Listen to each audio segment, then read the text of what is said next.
Орой мэдрэг үзэгчтэй та бүгд өнөөдрийн ажил үйлс өөдрөг бүтэмжтэй байсан гэдэгт итгэлтэй байна. 25 дугаар суваг телевизийн дуустдугаараа хилцүүлэг энэ удаагийн дугаараа өргөн барихад бэлэн болж байгаамаа. За тэгэхээр энэ 2026 онд томоохон тэмдэглэлт тохиож байгаа. За тухайлах юм бол Их Монгол улс байгуулагдсны 820 жилийн за мөн 2020 онд сар дахлын улмаас эртний хар хором хотын мөн одоо байгуулагдсны 800 жилийн одоос нэлээд ач холбогдол өгсөн боловч цаг үеийн шалтгаалаад бол төдийлөн бас цар хүртээмжийг тэмдэглэж чадаагүй байсан. За тэгвэл мэдээж энэ жилийн наадмаар зуны дэлгэрт цагт эртний энэ орны үндэд сүндэрлсэн хар хором хотынхоос ойг бас хамттан тэмдэглэж байгаа юм шийдвэр гарсан байдаг юм аа. За тэгвэл бид өнөөдрийнхөө дугаараар энэ эртний хар хором хотыг бид шинээр байгуулах ерөнхийлөгчийн зарлаг засгийн газрын тогтоол шийдвэр гарсан байдаг. За хэдийн одоо заргчийн албан байгуулагдаад за мэдээж зарим нэгэн тендер зарласан ч гэж би дуулсан. Тэгээд ерөнхийдөө дэд бүтцийн ажлуудын одоо нурцлага өслүүдийг хийж ийн гэж яригдж байгаамаа. Тэгэхээр бид нар яг энэ хар хором хотын энэ бүтээн байгуулалттай холбоотой сэдвийн хүрээнд нэр бүхий зочдыг урьж ирүүлсэн юм. Өөрөөр хэлэх юм бол энэ бүтээн байгуулалт маань ер нь ямар шатантай явж байгаа юм. Хар хором хот гэдэг нь бидэнд ямар ач холбогдолтой юм. Энэ хотыг байгуулснараа цаашдаа бид яг ямар одоо хөгжил дэвшил хүрэх юм бэ гэдэг талаар олон талаас нь бас энэ түүхч эрдэмтэд архитектор одоо энэ инженерүүдийг байлгаж байгаа ярилцъя гэж шийдсэн юм аа.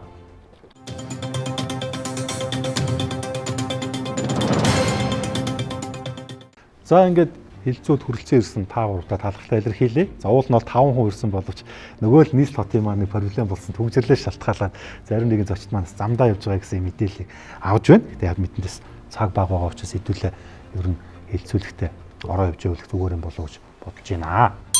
За өнөөдөр манай хилцүүлгийн зочноор Амьдан сүрэнгийн хорл дамб Монгол улсын ерөнхийлөгчийн дэргэдэх шинэ хар хором хотын эрдэмтдийн зөвлөлийн гишүүн хар хором судлаач түүхийн ухааны доктор архивч Ямбагийн алтан сүх системийн архитектурын хот төлөвлөлтийн архитектор Монголын архитекторуудын эвлэлийн удирдах зөвлөлийн гишүүн зөвлөх архитектор доктор Эршүүгийн Пүрэв Эрдэнэ шинжлэх ухаан технологийн сургуулийн хот төлөвлөлтийн тэнхимийн эрхлэгч техникийн ухааны доктор зөвлөх архитектор.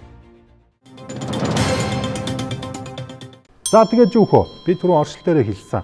Энэ жил бол ингээд хэд хэдэн түүх давхцаж байгаа.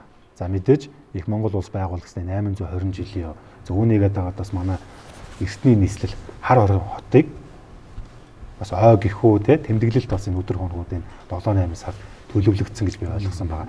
Тэгэхээр ер нь яг энэ 800 гаруй жилийн өмнөх монголчуудын энэ бий болгосон эртний нийслэл одоогийн монголчууд бидэнд яагаад ач холбогдолтой гэж те бид ер нь ойг нь яагаад тэмдэглэх ёстой гэдэг талаас ихнийг асуултыг бас тавьсан дээр болов уу гэж бодож байна. Доктор Хорл дамб. За ер нь монголчууд Их Монгол улс хаан байгуулаад Эзэн Чингис хаан бол хар хоромыг нийслэл болгосон. Тэгээ хар хором төвт бодлогыг Чингис хаан, Өгөөдөө хаан, Гүйг хаан, Мөнх хаан, Аргүх хаан энэ 5 их хаан бол яг хар хоромыг хөгжүүлэх, олон улсын зах зээлд ойртуулах, улс төр дипломат харилцааны төв болгох, аж ахуй эдийн засгийн талаар хөгжүүлж бэхжүүлэх ийм төрийн бодлогын дэвшинд ингэж анхаарч ажиллаж исэн байгаа юм. Тэгээ үүний үрээр хар хором хот нь бол Европ Аз твийн тэр олон улсын харилцааны бодлогыг түүхийн нэг хэсэг цаг үед бол тодорхойлж ирсэн. Одоо Багдад, Иран зүгээс Туркээс наашаа одоо жирийн ард иргэд хар хором хот руу наашаа зүтгэж тэмцэж байгаа л ирж исэн. Одоо ихэнх сахиулах ажиллагааг бол хар хоромоос шууд тодорхой бүс нутгууд хийж байгаа юм. Тийм ээ. Эндээс чинь цэрэг, ноёд өөрсдийнхөө хүмүүсийг дагуулж яваал тухайн бүс нутагт очиод тэр эзэн төрний засаг захиргааны тэр үйл хэргийг ингээл хэрэгжүүлэл явж байдаг.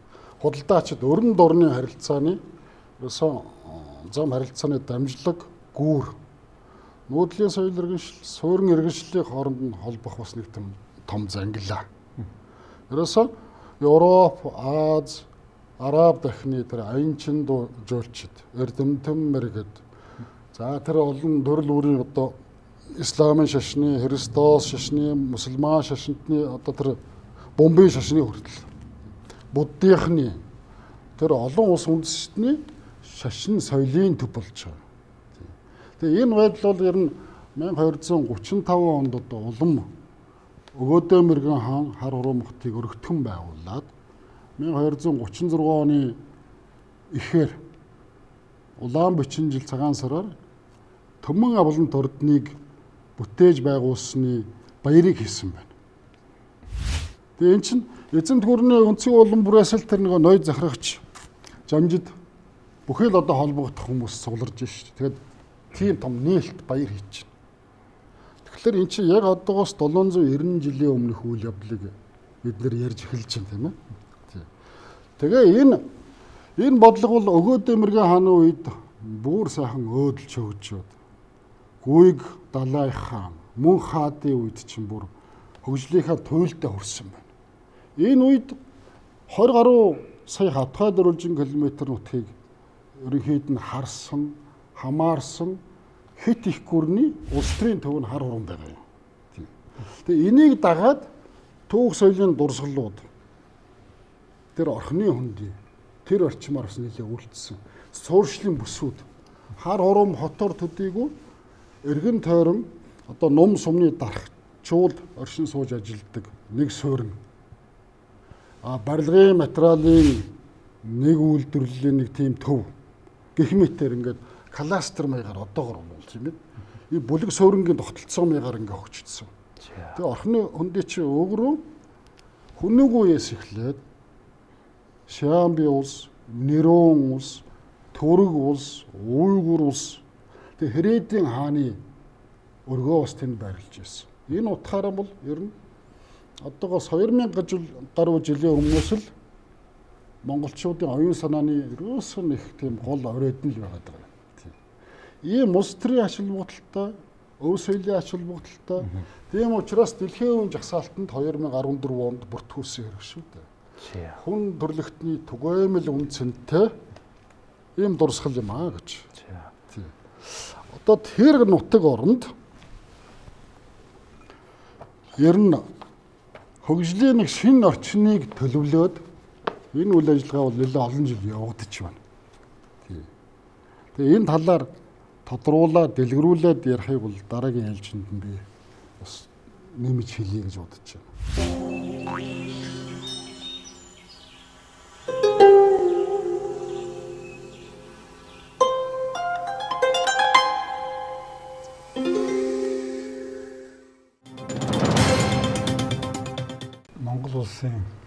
Ер нь Монгол үндэстний одоо үнэхээр бахархууштай нэг хэсэг бол энэ хар орны тухай асуудал. Түүхчид бол маш тодорхой ярьж байна. Би бол цэвэр ер нь бол Монгол хүний хувьд мэрэгжлийн талаас нь ярмаар. Хар орон хот бол манай эртний өмнөх хотуудын улбаа монголчуудын одоо үндэсний ой санамжийн нэг хэсэг. Монголчуудын үнэт зүйлийн одоо илэрхийлэл болсон хар хорин хотын тухай ярих гэж. Тэр хар хорин хот яагаад ингээд ер нь хот байгуулалтын бусад суурин соёл иргэншлийн одоо түүхэд маш ховорхон ордог. Өөрөөр хэлбэл эзэнт гүрний архитектур гэдгээрээ ганцхан одоо суурин соёл иргэншлийн улсууд дотроос одоо манай Унгрууд гэж ярьдаг. Атилагийн үеийн тэр газар нутаг дээр тэдний архитектур хот байгуулалтын түүхэнд эзэнт гүрний архитектур л гэж ганцхан заадаг. Түүнээс архитектурын энциклопеди энэ суурин соёл иргэншлийн том энциклопедиудад бол ордгүй ерөөс. Тэгэхээр нүүдэлчдэг бол хот байгуулдаггүй инээ тэрэ гэж л ярьдаг л да. Тэгж л ад үздэг. Гэхдээ яг ингээ эргэцүүлээс судалж үзэхэд судлаач хүний хувьд бол ер нь бол энэ суурьшил гэдгийн одоо хот байгуулалтын энэ суурьшил гэдгийг энэ газар нутгийг эвддэг нүүдэлчин ард түмний энэ сэтгэлгээнээс арай өөр баруун Европын одоо хотуудын одоо гамшигыг Чингисийн үед болон ялангуяа манай Монголын эзэнт гүрний архитектур, Монголын архитектур сэргэн мандалсан тэр үед бол одоо тэрийг мэдэрсэн гэх нь хаашаа ер нь бол энэ суурьшил бол болохгүй. Энэ газар нутгийг Европ, Азийг холбож байгаа суурьшлын асар их энэ дайны эсрэг анх тэмцсэн үндэстэн чинь монголчууд байна. Яагаад гэвэл өөрөөр одоо ингээд бидний өвөг дээдсэн тэр ой санамжийг ингэж сэтгэн бодоход мэрэгжлийн зүгээс одоо энэ Европын асар их хот ингээд шигүү байдалтай хүн ам бараг ингээд өчнөө асуудлыг дагуулсан суурин соёлын юм бол нүүдэлчдийн нөгөө менталитет гэх юм уу тэр сэтгэн боддог архитектурын философийн үндсэн санаанууд нь зөрчигдөж байгааг тэд нар анх удаа олж харсан. Өөрөөр хэлбэл монголчууд бол газартай шүтэлцээтэй байгаль орчинд байна. Тэгэхээр газрын хөрсийг эвдлээд энэ аж ахуй Европын мануфактур тэр одоо юу гэдэг үйлдвэрлэлийн тэр байдал нь өөрөө одоо газар нутгийг эвдэлдэг. Нүүдэлчдийн одоо үйлдвэрлэлийн арга гэдэг юм уу тэр үеийн мал аж ахуйн чиглэлээр байсан тэр бэлчээр нутаг байгаль орчныг хамгаалах тэр сэтгэлгээнд бол харьшилж ирсэн учраас яг өнөөдрийн зүгээс иргэн харахад бол суурин соёл иргэншлийн энэ санаанд бол анх удаа зохиол төгсөн ийм одоо хот судлалын ухаанаар бол 60-аад онд үүссэн хот судлалын ухаанаар бол анх удаа дэлхийд суурин соёл иргэншлээс нүүдэлтийн соёл иргэншил ийм ялгаатай гэдгийг л анх удаа харуулахыг ирэмэлцсэн. Тэр түүхэн хот бол өнөөдрийн ганц үлдсэн хар орон. За доктор Пүрэв Эрдэнэ ямар бодолтой? За за хар хорин гэдэг бол яг одоо манай төгчдийн ярьж байгаа те манай Эрдэнэтийн ярьж байгаагаар чухал ач холбогдолтой нүнэ. Одоо маргаан байхгүй одоо бидэнд өнөөдөр үлдсэн биетээрээ үлдсэн за дээрэс нь одоо туурин ч гэсэн байж байгаа энэ маш том одоо бидний соёл байгаад байна. Тэгээ одоо асуудал нь юу вэ гэхээр бид нар чинь бас нөгөө ахуй соёлын онцлогоос ахуулаад нүдчин байсан. За дээрэс нөгөө одоо буддийн шашин орж ирснээрээ сүм хийдүүд бариад одоо Монгол улсыг тархсан ийм хүрээ хийдүүд барьж ирсэн. Энэ болгон чи өөрөө бидний соёлыг агуулж явах ийм зүйлүүд маань одоо цагийн айст гэдэг юм уу, буруу шийдвэрээр гэдэг юм уу, нөгөө хүрээ хийдүүд маань ихэнх нь байхгүй бол одоо хэдхэн тооны юм үлдлээ те. За дээрэс нь одоо хар хорин бол Эрдэнэзүү хийд баригдаад өөрөө бас ингээд биднэрт биетээр үлдсэн гэдэг нэг ийм холбоон дотор одоо бид нэг явж гинэ гэсэн үг монголчууд өнөөдрийг хүртэл. За тэгээд одоо эцэст нь бол Улаанбаатар гэдэг нэг том хот төр одоо ихэнх нь амьдраа суусан ч юм уу. Тэгэхээр энэ бол ингээд залхамжаараа Монгол улсын монголчуудын түүх юм аа. Энэ үднээс нь бид нэр хайхарч хандах ёстой, чухалчлах ёстой гэж үзэж байгаа. За энэ бол өөрөө хар хорины өөрийнх нь одоо чухал асуудал гэх юм бол үндсэндээ байгаль экологийн талд нь ямар одоо мундаг олон жилийн олон зууны туршдах энэ өвийг өөртөө үлдээсэн бэ гэдэг юм асуудал байна тийм ээ. За дээрэс нь өөрөө 800 жил болоод өөрөө энэ нь өөрөө нүүдэлчдийн ямар үнэн цэнийг тэнд хадгалж байгаа юм бэ гэдэг зүйлтэй шууд холбогдож байдаг тийм. За дээрэс нь бидний уламжлал соёл гэдэг юмтай шууд холбоотой. Энүүгээрээ одоо маш үнэн цэнтэй ач холбогдолтой ийм одоо нутаг дэвсгэр юм аа гэж үздэг. За манай нэг зочин ороод ирлээ. За мэдээж түрүүн би бас манай Улаанбаатар хотын төгсрөл ямар байгаа вэ те.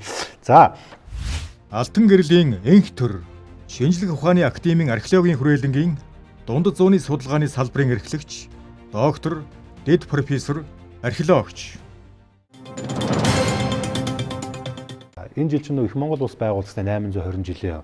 За дагалдаад бас хар орон хотын бас одоо шинэ хотын статус өгөөд тийм ээ бүтээн байгуулалтын ажиллагаа эхэлж байгаа шиг байна. Бас ингээд нөгөө цар тахлын үеэс хийж чадаагүй ойгоо ч гэсэн бас ингээд нэг дагалдуулаа хийж явах шиг хийх шиг байна тий. Тэгэхээр яг нь ер нь энэ нэг 800 гаруй жилийн өмнөхний хотын одоо тий бүтээн байгуулалт болон ойг тэмдэглэх нь бидэнд ямар ач холбогдолтой юм бэ гэж асуусан. Зөв. Монгол гэдгийг ертөнцийн чихнээ дуусгасан эзэн богд Чингис хааны одоо бас өөрийнх нь хотыг улсынхаа нийслэлийг одоо яг алтай хянганы нурууны энэ дунд хаашаашаа удирдахад хамгийн төв зэгт нь байгуулсан эртний уламжилт хүнүү Сиамби Жужаан төрөг уугар за сүүлд бол хятад гэж хэлж болно. Яг хятад бол тэнд өөрхийн бас удааны хотуудаа байгуулсан. Энэ гайхамшигтай газар бол сонгож байгуулсан. Энэ бол зайлшгүй шаардлага байсан гэдгийг л хэлж болно. Тийм ч учраас энэ орхины хөндөд байсан эртний улсуудын одоо энэ нутгийг бол Кут буюу ариун нутаг, Өлзий хутагтай нутаг гэсэн утгатай. Эндээс хаашаага Алтайх захирн, хоошоо Сибирих захирн, уршаа хятад руу одоо цагаан харим руу тий явахад аяндаа хийхэд тэдний улсыг удирдахад бол хамгийн зөв газар эртнээсээ байсан цаашдаач байх бол ийм газар юм л да. Тэрийг бид нар бол өнөөдөр хар хорим хот гэж одоо хэлж байна. Хар хорим хотыг бол мэдээж хэрэг өгөөдөө хамаа сүлдэн зогсон бүтээсэн. Түүний өөр хүүхдүүд нь одоо цааш дөрвөлөөсөө явсаар байгаад одоо өндөргөн цан узрын үед хүртэл одоо автасаа хаанаар бол дэмжүүлж энэ Эрдэнэзүү хэдийг байгуулсан тий. Энэ бол эртний уламжлалт юм аа л хатгалсаар явсан монголчуудын цаад оюун санаанд нь байсан юмыг л одоо авч хэрэгжүүлсээр байсан хэрэг. Энийг тэмдэглэх нь зайлшгүй. Энд бол Монголын олон соёлын голомтууд тэнд байгаа. За тэгээд бүр цаашаа ярих юм бол нөгөө 300 мянган жилийн өмнөх Чулуун зүсгийн сөрөнгөч энд байдаг. Тэгэхээр зөв бол одоо цаанаасаа л хутагтай нутаг гэдэг нь тэр бэлчээр, нүүдлийн соёлын хувьд ч тэр ямар ч ган зод болсон гэсэн тэр орхны хоёр залаа өгсөн залуу орхны хоёр дундуур бол байгаа тэр газар бол хизээч ган болдгоо ийм сайхан нутаг учраас өлзийтэй нутаг. Мал аж ахуйг эрхэлдэг эртний уламжлалт нүүдлийн мал аж ахуйг эрхэлж байгаа улсуудад бол бэлчээр ус бол хамгийн чухал. Тэр ариун сайхан газрыг эрхэмлж исэн. Энэ газрыг хот хүрээ болгож улсынхаа нийслэл болгосон. За Уйгурын хамгийн том хот байна. 40 мянган км квадрат талбайтай Орду Балик гэж одоо хар болгосын нэрлэдэг. Энэ уламжлал бүгдээрээ бидэнд бол харуулж байгаа. Тийм болохоор зэрэг энэ ойгоо тэмдэглэхийн зайлшгүй энд бол бас одоо улсынхаа төв захиргааны төв байхад бол ерөөсөө буруу байхгүй хамгийн сайхан зүйл гэж бодож байгаа. Монгол улсын ерөнхийлөгч Ухнагийн хөрөлсөх Монгол улсын ерөнхий сайд Ловсон намсрын оюун эрдэнэ нарыг зарилэгт гарын үсэг зурхийг урьж байна. Шинэ хот байгуулах бодлого төлөвлөлтөд уялдуулан хот байгуулах болон хотын эрхтэн уршиг боловсронгуй чиглэлд эрхтэн шинжилгээг хийх. Монголын эзэнт гүрний эртний нийслэл хар хором хотыг сэргээн байгуулах түүхэн үйл хэрэг их бүтээн байгуулалтанд мандаалан оролцохыг нийт ард иргэд аж ахуй нэгж албан байгуулалтууд уриалж байгаа.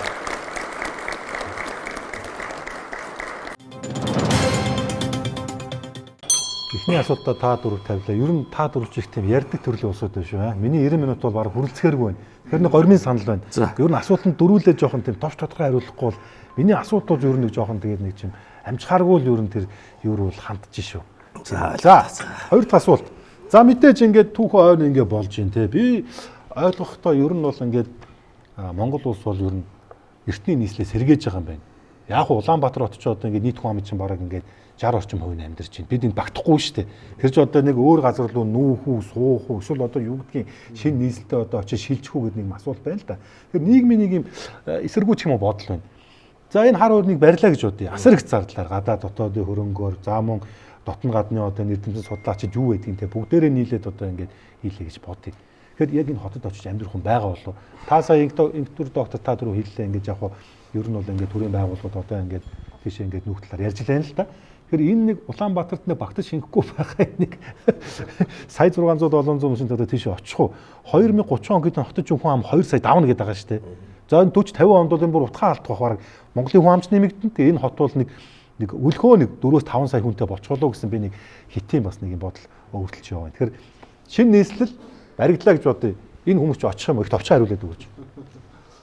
Энэ ер нь асуудалд бол үнэхээр судалгаа сайтай хандах хэрэгтэй юм аа. Ер нь энэ хар хурамтай холбоотой эрх зүйн зохицуулалтаар бид нэр дүн шинжилгээ хийгээ тийм ээ. Бүр нэг одоо холбогдох хууль тогтоомжууд дээр контент анализ гэдэг шүү дээ. Яг тийм анализ хийгээд. Энэ хэрэгжин, энэ хэрэгжихгүй. Энэ стратегийн зорилт. Энэ зорилтыг хэрэгжүүлэхийн тулд би ямар алхам хийх вэ? Бид юу хийх вэ? Энэ дээр эхлээд тогтох хэрэгтэй байна. Бодлого нь асар тодорхойгүй байхад тийм ээ. Энэ тэнд байгууллагууд болгон дээр нэг тустай юм ярьдаг болчиход байгаа. Энэ үед тийм ээ. Бодлогын дүн шинжилгээ хийгээд тэгээ энэ ерөөсөө зохицолж авах хэрэгтэй байна. Энд чинь одоо бол жоохон гажуутчихэд байгаа юм аа. Бодлогын ханд. Үйл ажиллагаа бол яаж яана вэ? Хэдэн мод тарчаал байж байгаа. Энийг бол бүгд мэдж байгаа. Би таныг хариулт авъя. Юу хийх вэ гэхлээр биш үү? Юу хийх вэ гэдгийг бид нар ярих хэрэгтэй байна. Тэгэхээр энийг ямар төвшний хүмүүс хийд юм бэ? Төлөвлөлт гэдэг юм яриад байна шүү дээ. Энэ чухал байна. За би танаас хариулт авъя. Шинэ хар хором хотод иргэд очиж амьдрах уу? За ер нь биш үү. Одоо наадах чинь л хурц асуудал болоод байна. Улаанбаатарт яагаад шаваад байгаа юм? Яг одоогийн хүн амын тоогоор 1,700,000 хүнтэй болчихлоо шүү дээ Улаанбаатар хот чинь. Тийм. Тэгээ 4 уулын дунд мэдээж багтаж шингэхгүй болсон. Тэгээ энэ ойр зур энүү хүндэ майдар хот гэн яг хаа арай сэтэлгэн тэглэгүүл яг баргил дээ тийм үү? За. Хамгийн гол нь хар хуруумын тэр үнцэн татах хүч гэж юм байна. Түүхийн дуудлага гэж юм байна. Тэгэхээр тэнд бол хүссэн хүсээгүй тодорхой хэмжээний ийм хөгжлийн орчин бий болно. Энд бол одоо бид нар итгэлтэй байна. Яагаад вэ гэхлээр ерөөсөн түүхт нийслэл Алтан ханга хинтэн их уулсын яг дундлыг хөвч ой тал хэрийн бүс говийн бүсийн яг дунд. Ерөөсөө яг торгон голомт нутагт байгаа юм. За.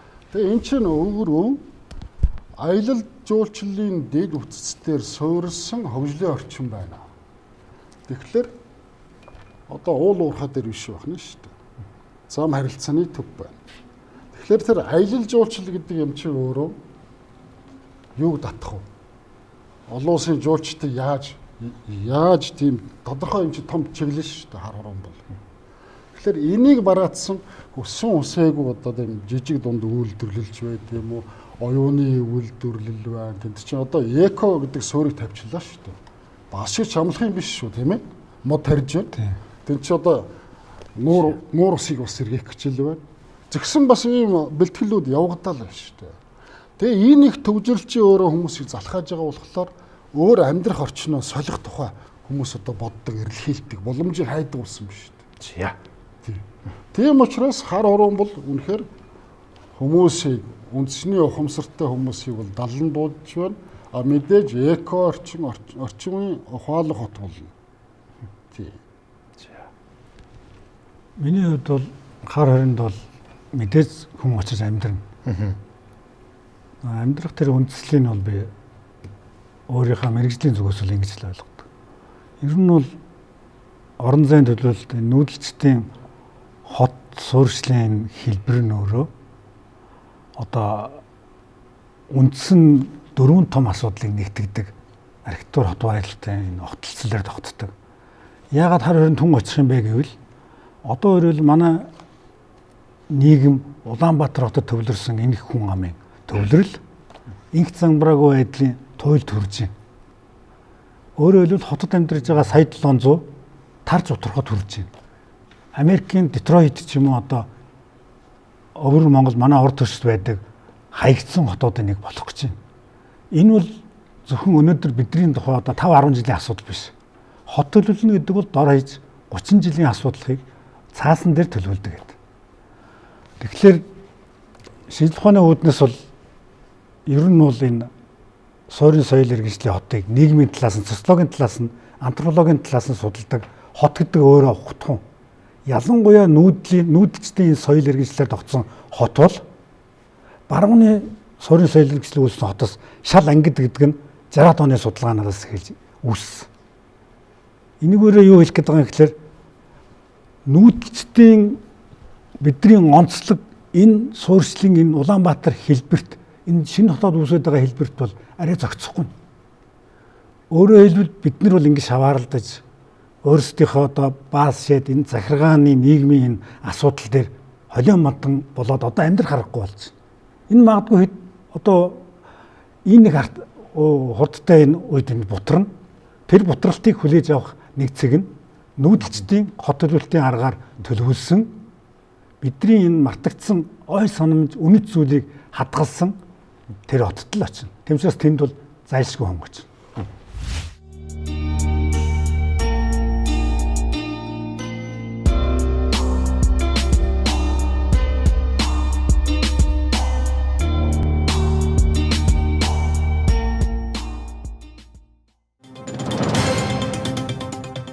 Хар хоринд одоо ч хүн амьдарсаар байгаа. Бид нар ч одоо нэг малцтайгаа хүн гэж бодохгүй шүү. хин нутагт чинь тэр үлжээ хаварж байгаа улсууд байна. Эргэн тойрон хашаад хотонд хар хорны сайхан хүмүүс чинь бүгдээрээ л байгаа шүү дээ. Тэр нутаг ой санамжаа дүүх домгоо хадгалсаар байгаа. Эртний тэр уламжлал хадгалсаар байгаа. Зүгээр хот байгуулад тэр захиргааны л хот очосоо л гэж би хүсэж байна. Хэрвээ маш их хэмжээний хүн очих юм бол эргээл Улаанбаатар шиг болох уу? Би судлаач хүний бодол шүү. Батуулыг засаг дарга багт Баян Өвшөнд хотын захиргаа очно гэж ярьсан. Болоогүй. Сумын очиж байж хад Яармагт одоо тэнийг байшин барьсан байгаас очоогүй л байна. Юу шүү дээ. Энэ оюун санаа гэдэг нэг юм байна л да. Энэ бол нүүдэлчдийн хот байгуулалт. Нүүдлийн Монголын ялангуяа эртний хотууд зарим нь одоо Хятадны хотууд хүнийг хотууд том хэрэмтэй. Монголын эзэн дүүрний хотууд бол гадна талаараа том хэрэм байдаг байхгүй. Байсан ч гэсэн намхан. Энэ бол өөрөө эзэнт гүрэн их нутагтаа эзэн гэдгийг харуулсан. Бидэнд бол дайсан байхгүй гэдгийг харуулсан том илэрлэл. Тийм учраас бол тэнд хүн очно одоо ч амьдэрсээр цаашдаа ч амьдэрнэ. Та юу гэж бодож байна? Яг нь хот өөрөө байгуулагдаад өсөж томорно гэдэг чинь болох тэр үндсэндээ нэг хоёр талын хүчтэй үйл ажиллагаанаас болно шүү дээ. За нэгдүгээрт нь бол төр өөрөө шийдвэр гаргачлаа. Тэ хар хорин шинэ нийслэлээ одоо байгуулна гэсэн байна. Тэгэхээр төр өөрөө ямар бүтцтэйгээр очих юм бэ гэдгийг төр өөрөө шийдэх ёстой. Тийм ээ. За энэ өөрөө албан ёсны одоо засаг захиргааны үүслүүд гэдэг юм одоо энэ чинь засаг захиргаа төдийгүй те олон улсын ингээд энэ том бүтэц очих дээр энийг дагсан үйлчилгээний бүх салбарууд ингээд явна. Тэгэхээр энэ өөрөө ойлгомжтой байгаад жишээ нь одоо яг энэ судалгаа юмнууд хийх байх. Ямар байгууллагууд очих юм яах юм те. Жишээ нь одоо Батлан хамгаалах яам тэнд байх уу, Улаанбаатарт байх уу гэдэг юм уу. За тэр элчин сайдын корпусууд бол бүгдээрээ нүүх байх. Шийдвэр гаргадаг бодлогын одоо яамд хамгийн газрууд нь ингээ явах байх. Тэгэхээр энэндээс ахуулаад тэнд нүүнэ гэдэг чинь тэнд очиж хүмүүс амьдрах ёстой. Хүн амьдрах учраас тэдэнд үйлчлэгээ хэрэгтэй. Тийм ээ. За тэгээд нэг нийгмийн дэд бүтцийн барилга байгуулалт тэнд баригдах ёстой. А хувийнхан юу хийх вэ гэхээр тэр хүмүүсийг аштаа тавтаа амьдруулах үйлчлэгээнүүдийг нь ойртуулахын тулд хүмүүс очих ёстой. За мэдээж энэ багаас эхэлнэ, явандаа томорно. Энэ өөрөө хот байгууллагдаг юм уу, томордог үндсэн зарчимд явагдах ёстой. Тэгээ энэ жишээ нь одоо хэр хурдан сайн хийгдэх ёстой вэ гэдэг нь болох тэр төрийн шийдвэр бодлого нь маш зөв зэгцтэй ингэж явснараа бус одоо дотоодын болон олон улсын бүх хөрөнгө оруулагчдыг хүмүүсийг татах. Тэгээ одоо жишээ нь энэ заавал Монгол гэхлгүйгээр одоо нөгөө Монголын түүхэн нутаг дэвсгэр дээр очиж амьдрах гэсэн нэг сууцтай болох гэсэн маш мундаг одоо хөрөнгө оруулагч гадны хүмүүс байх магадaltaй шүү дээ. Тэгэхээр ингээд олон улсын хэмжээнд нь хүртэл хөрөнгө оруулалтыг татах юм боломжууд бүрдэх ёстой. Тэгэхээр төрийн шийдвэр зэгцтэй оновчтой байх нь их чухал байх гэж бодож байна. Энэ бол хүн очно л гэсэн үг байна тий. За та дурбал тэндээ санал нийлж байна тий. Арилаг болгосон Монгол улсын ерөнхийлөгч Ухнаагийн хүрэл сүх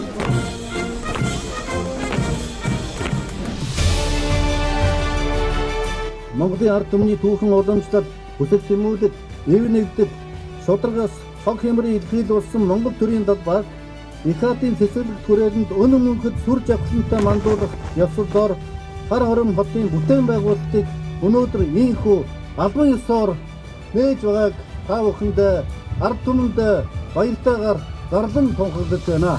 Мөнх тэнгэрийн хүчин дор Монгол улс Мандан батархалтгай.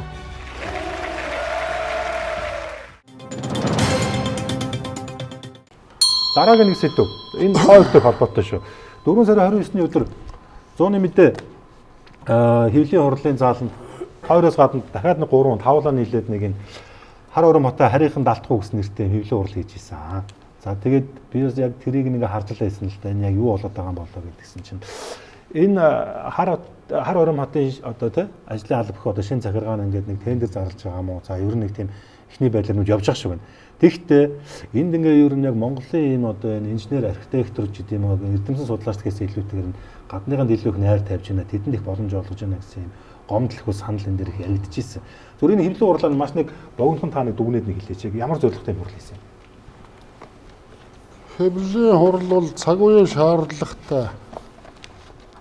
Өөрөөр хэлэх юм бол энэ эрх баригчдын яг энэ хар урамтай холбоотой бодлого явуулж байгаа тэр байгууллагын ажлын алдаа дутагдaltaй холбоотой. Өөрөөр хэлэх юм бол хар хурамын бодлого бол гажигчаад байгаа. Гажуудчаад байгаа. Тийм учраас би түрүүн ярианы эхэнд одоо ер нь энэтэй холбоотой шийдвэрүүдийн тусал хөтөлбөрүүдийн явц хэрэгжилтийн байдал бүгдийг нэг дүн шинжилгээ хийж үзье гэж. Тэгээ эн чинь өөрөө буруу эхэлчих юм бол биш үү? Энэ бидний олон жилийн хүсэл мөрөөдөл чинь ер нь тун андаж хойшлогдно, тийм ээ? Ийм эрсдэл үүссэн байгаа юм. Тэгээ эн чинь тендер дандаа л гадныхныг шалгаруулдаг. Монголчуудаас ч одоо бас их авиастангууд, мэрэгжилтэнгүүд олон л байгаа шүү дээ. Энд чинь холбогдох мэрэгжлийн байгууллагууд, хот төлөвлөгч нар, архитекторууд олон хүн биш шүү дээ. Одоо энэ яруу тодорхой жишээ бол одоо 24 онд зарласан тэр олон улсын хот байгуулалтын уралдаан биш шүү дээ. 54 орны архитекторууд энд чинь бүртгүүлсэн. Энэ монголчууд хөгжилдөн бүтээлчээр хандж байна. Хар хуруумаа шинээр сэргээн байгуулах гэж байгаа юм байна. Энэ бид нар бас оюун ухааны уралдуулыг л уралдаанд оролцсон. Тэгэхэд Орос хятадаас 5 баг оролцсон. За тэр чинь бүр Мексикээс, Японоос тийм ээ, энд Солонгосоос, Казахстанаас, Туркээс оролцож байгаа. Энэ донд Монголоос 6 баг оролцож байгаа. Бүгдээрээ одоо бас ажиллаа мэддэг. Бид нар өөрсдөө амьдрах орон байр саваа төлөвлөж чаднаа гэдэгт итгэлтэй. Бүр эрсдэл хөрөн хүч гаргаад зохион байгуулалтанд ороод ингээд оролдоонд оролцож байна. Энэ бол монголчууд өөрсдөө бас ер нь одоо Улаанбаатар хотын төлөвлөлтийг ч гэсэн Монголын архитектор, инженер бол өөрсдөө үе үед хийсээр гэсэн л та. Тэгээ гадныхны төлөвлөж өгсөн хотод бид нар суух уу? Зохиогчийн эрхийн асуудал яваал гарна. Энийг дагаад геополитикийн бодлого тийм ээ. Одоо ухаан харийн нэг улсаар хэлэгчлээ гэхэд наадах чи угаасаа манай эдгээр байгуулсан хот гэл бас л нэг алс хэттэй ирээдүйдээ үлдэх дарамт болно шүү дээ. Тэгэхээр аль болохоор монголчууд, Монголын уран бүтээлчид, Монголын өөрсдийнхөө одоо ажил хүчийг бас тэнд чинь зөв хуваарлах хэрэгтэй шүү дээ. Энэ талаар ажиллаж чадхаа илэрхийлсэн энэ компаниудыг оролцуулах хэрэгтэй байна тийм ээ. Монгол түн ерөөсөө өөрсдөө л өөрсдийнхөө амьдрах орчноо бий болох учиртай шүү дээ. Алийн болгон харийнхныг харах юм бэ. Тийм ээ. Тэгээ хөрөнгө хүчээ дотроо зөв хуваарлаа. Бодлогоо сайхан зөв болгох л доо. Энэ үүднээс одоо бид нар үгээ хэлэхэд хүрсэн байгаа юм. За ер нь энэ хөгжлийн олон баримт бичгүүдийг бид нар чинь бас ингээл уялдуулах гал үзэж байгаа шүү дээ. Хар хуруумыг төлөвлөнө гэдэг чинь Монголын хөгжлийн бусад холбогдох бичгийн баримтуудыг үзнэ гэсэн үг шүү дээ. Тийм учраас бид нар ч одоо бүр 2000 оны үед Майдрын оргилгоо хот байгуулалтын тийм ээ том институцийн захирал байсан. Тэнд очих чинь Улаанбаатар хотын өөрийнх нь хөгжлийн төлөвлөгөөнүүд ингээл 10-20 ботор л байдаг байсан. Бушуусан хөгжлийн концепцийг хэлцэх явцад бид нар чинь дандаа л тэр хурал семинаруудад тэнд очиж суудаг, ярилцдаг. Энэ сайхан мэрэгжлийн улсуудаас чинь одоо цэнэглэгддэг. Холбогдох ном бүтээлүүдийг уншдаг. Тэгэхээр ерөөсөө хар хуруумын бодлогыг боловсруулна. Хар хуруумтай холбоотой үгээ хэлнэ гэдэг чинь яг саяны энэ асуудлуудыг судалсан байж юм ярих хэрэгтэй юм аа. Тийм болохоор энэ одоо сүүлийн хэдэн жил одоо нэлээд судалгаатай улам боловсроо сайжруулж яваад байгаа энэ хансет гэдэг төсөл байгаа юм. Хүн амын утгашаас суурьшил хөгжлийн ерөнхий төлөвлөгөө гэж. Энэ ерөнхий энэ төсөл дээр одоо хар хуруумыг хэрхэн буулгаж суулгаж өгөх вэ? Тэр ажиллаж байгаа хүмүүстэй бид нар бас уулзч байна. Тэгээ эн чинь зөвхөн төрөөхөндөө нэг жижигхэн хотын тухай эсвэл 500 мянган хүн амтай хотыг төлөвлөх асуудал биш. Бид нар бол бүр 500 мянган хүн амтай тийм нүсэр хот байхыг бол эсэргүүцэж байгаа шүү. Энэ араасаа концепцийн юм алдаа дагуулж байгаа. Нэг л олон мянган хүн тэнд сууна гэл тэр нь тохирсон одоо ийм нийгмийн дэд үтцтэй байна. Ийм инженерийн байгууламж, ийм одоо газар дагуур ийм булааны шугам сүлжээ байна гэл ингээд ийм төөрөөд явчихж байгаа юм аа. Одоогийн манай дарга нарын бодлого чинь тийм биш юм аа.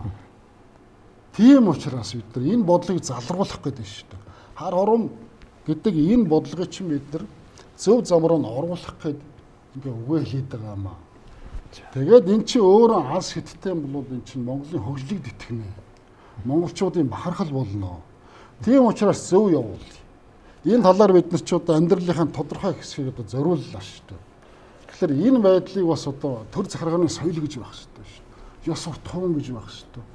Тэгээ яг энэ чиглэлээр ажилладаг үгээ хэлэх хэмжээний хүмүүсээрээ энэ ажлыг одоо бас нэг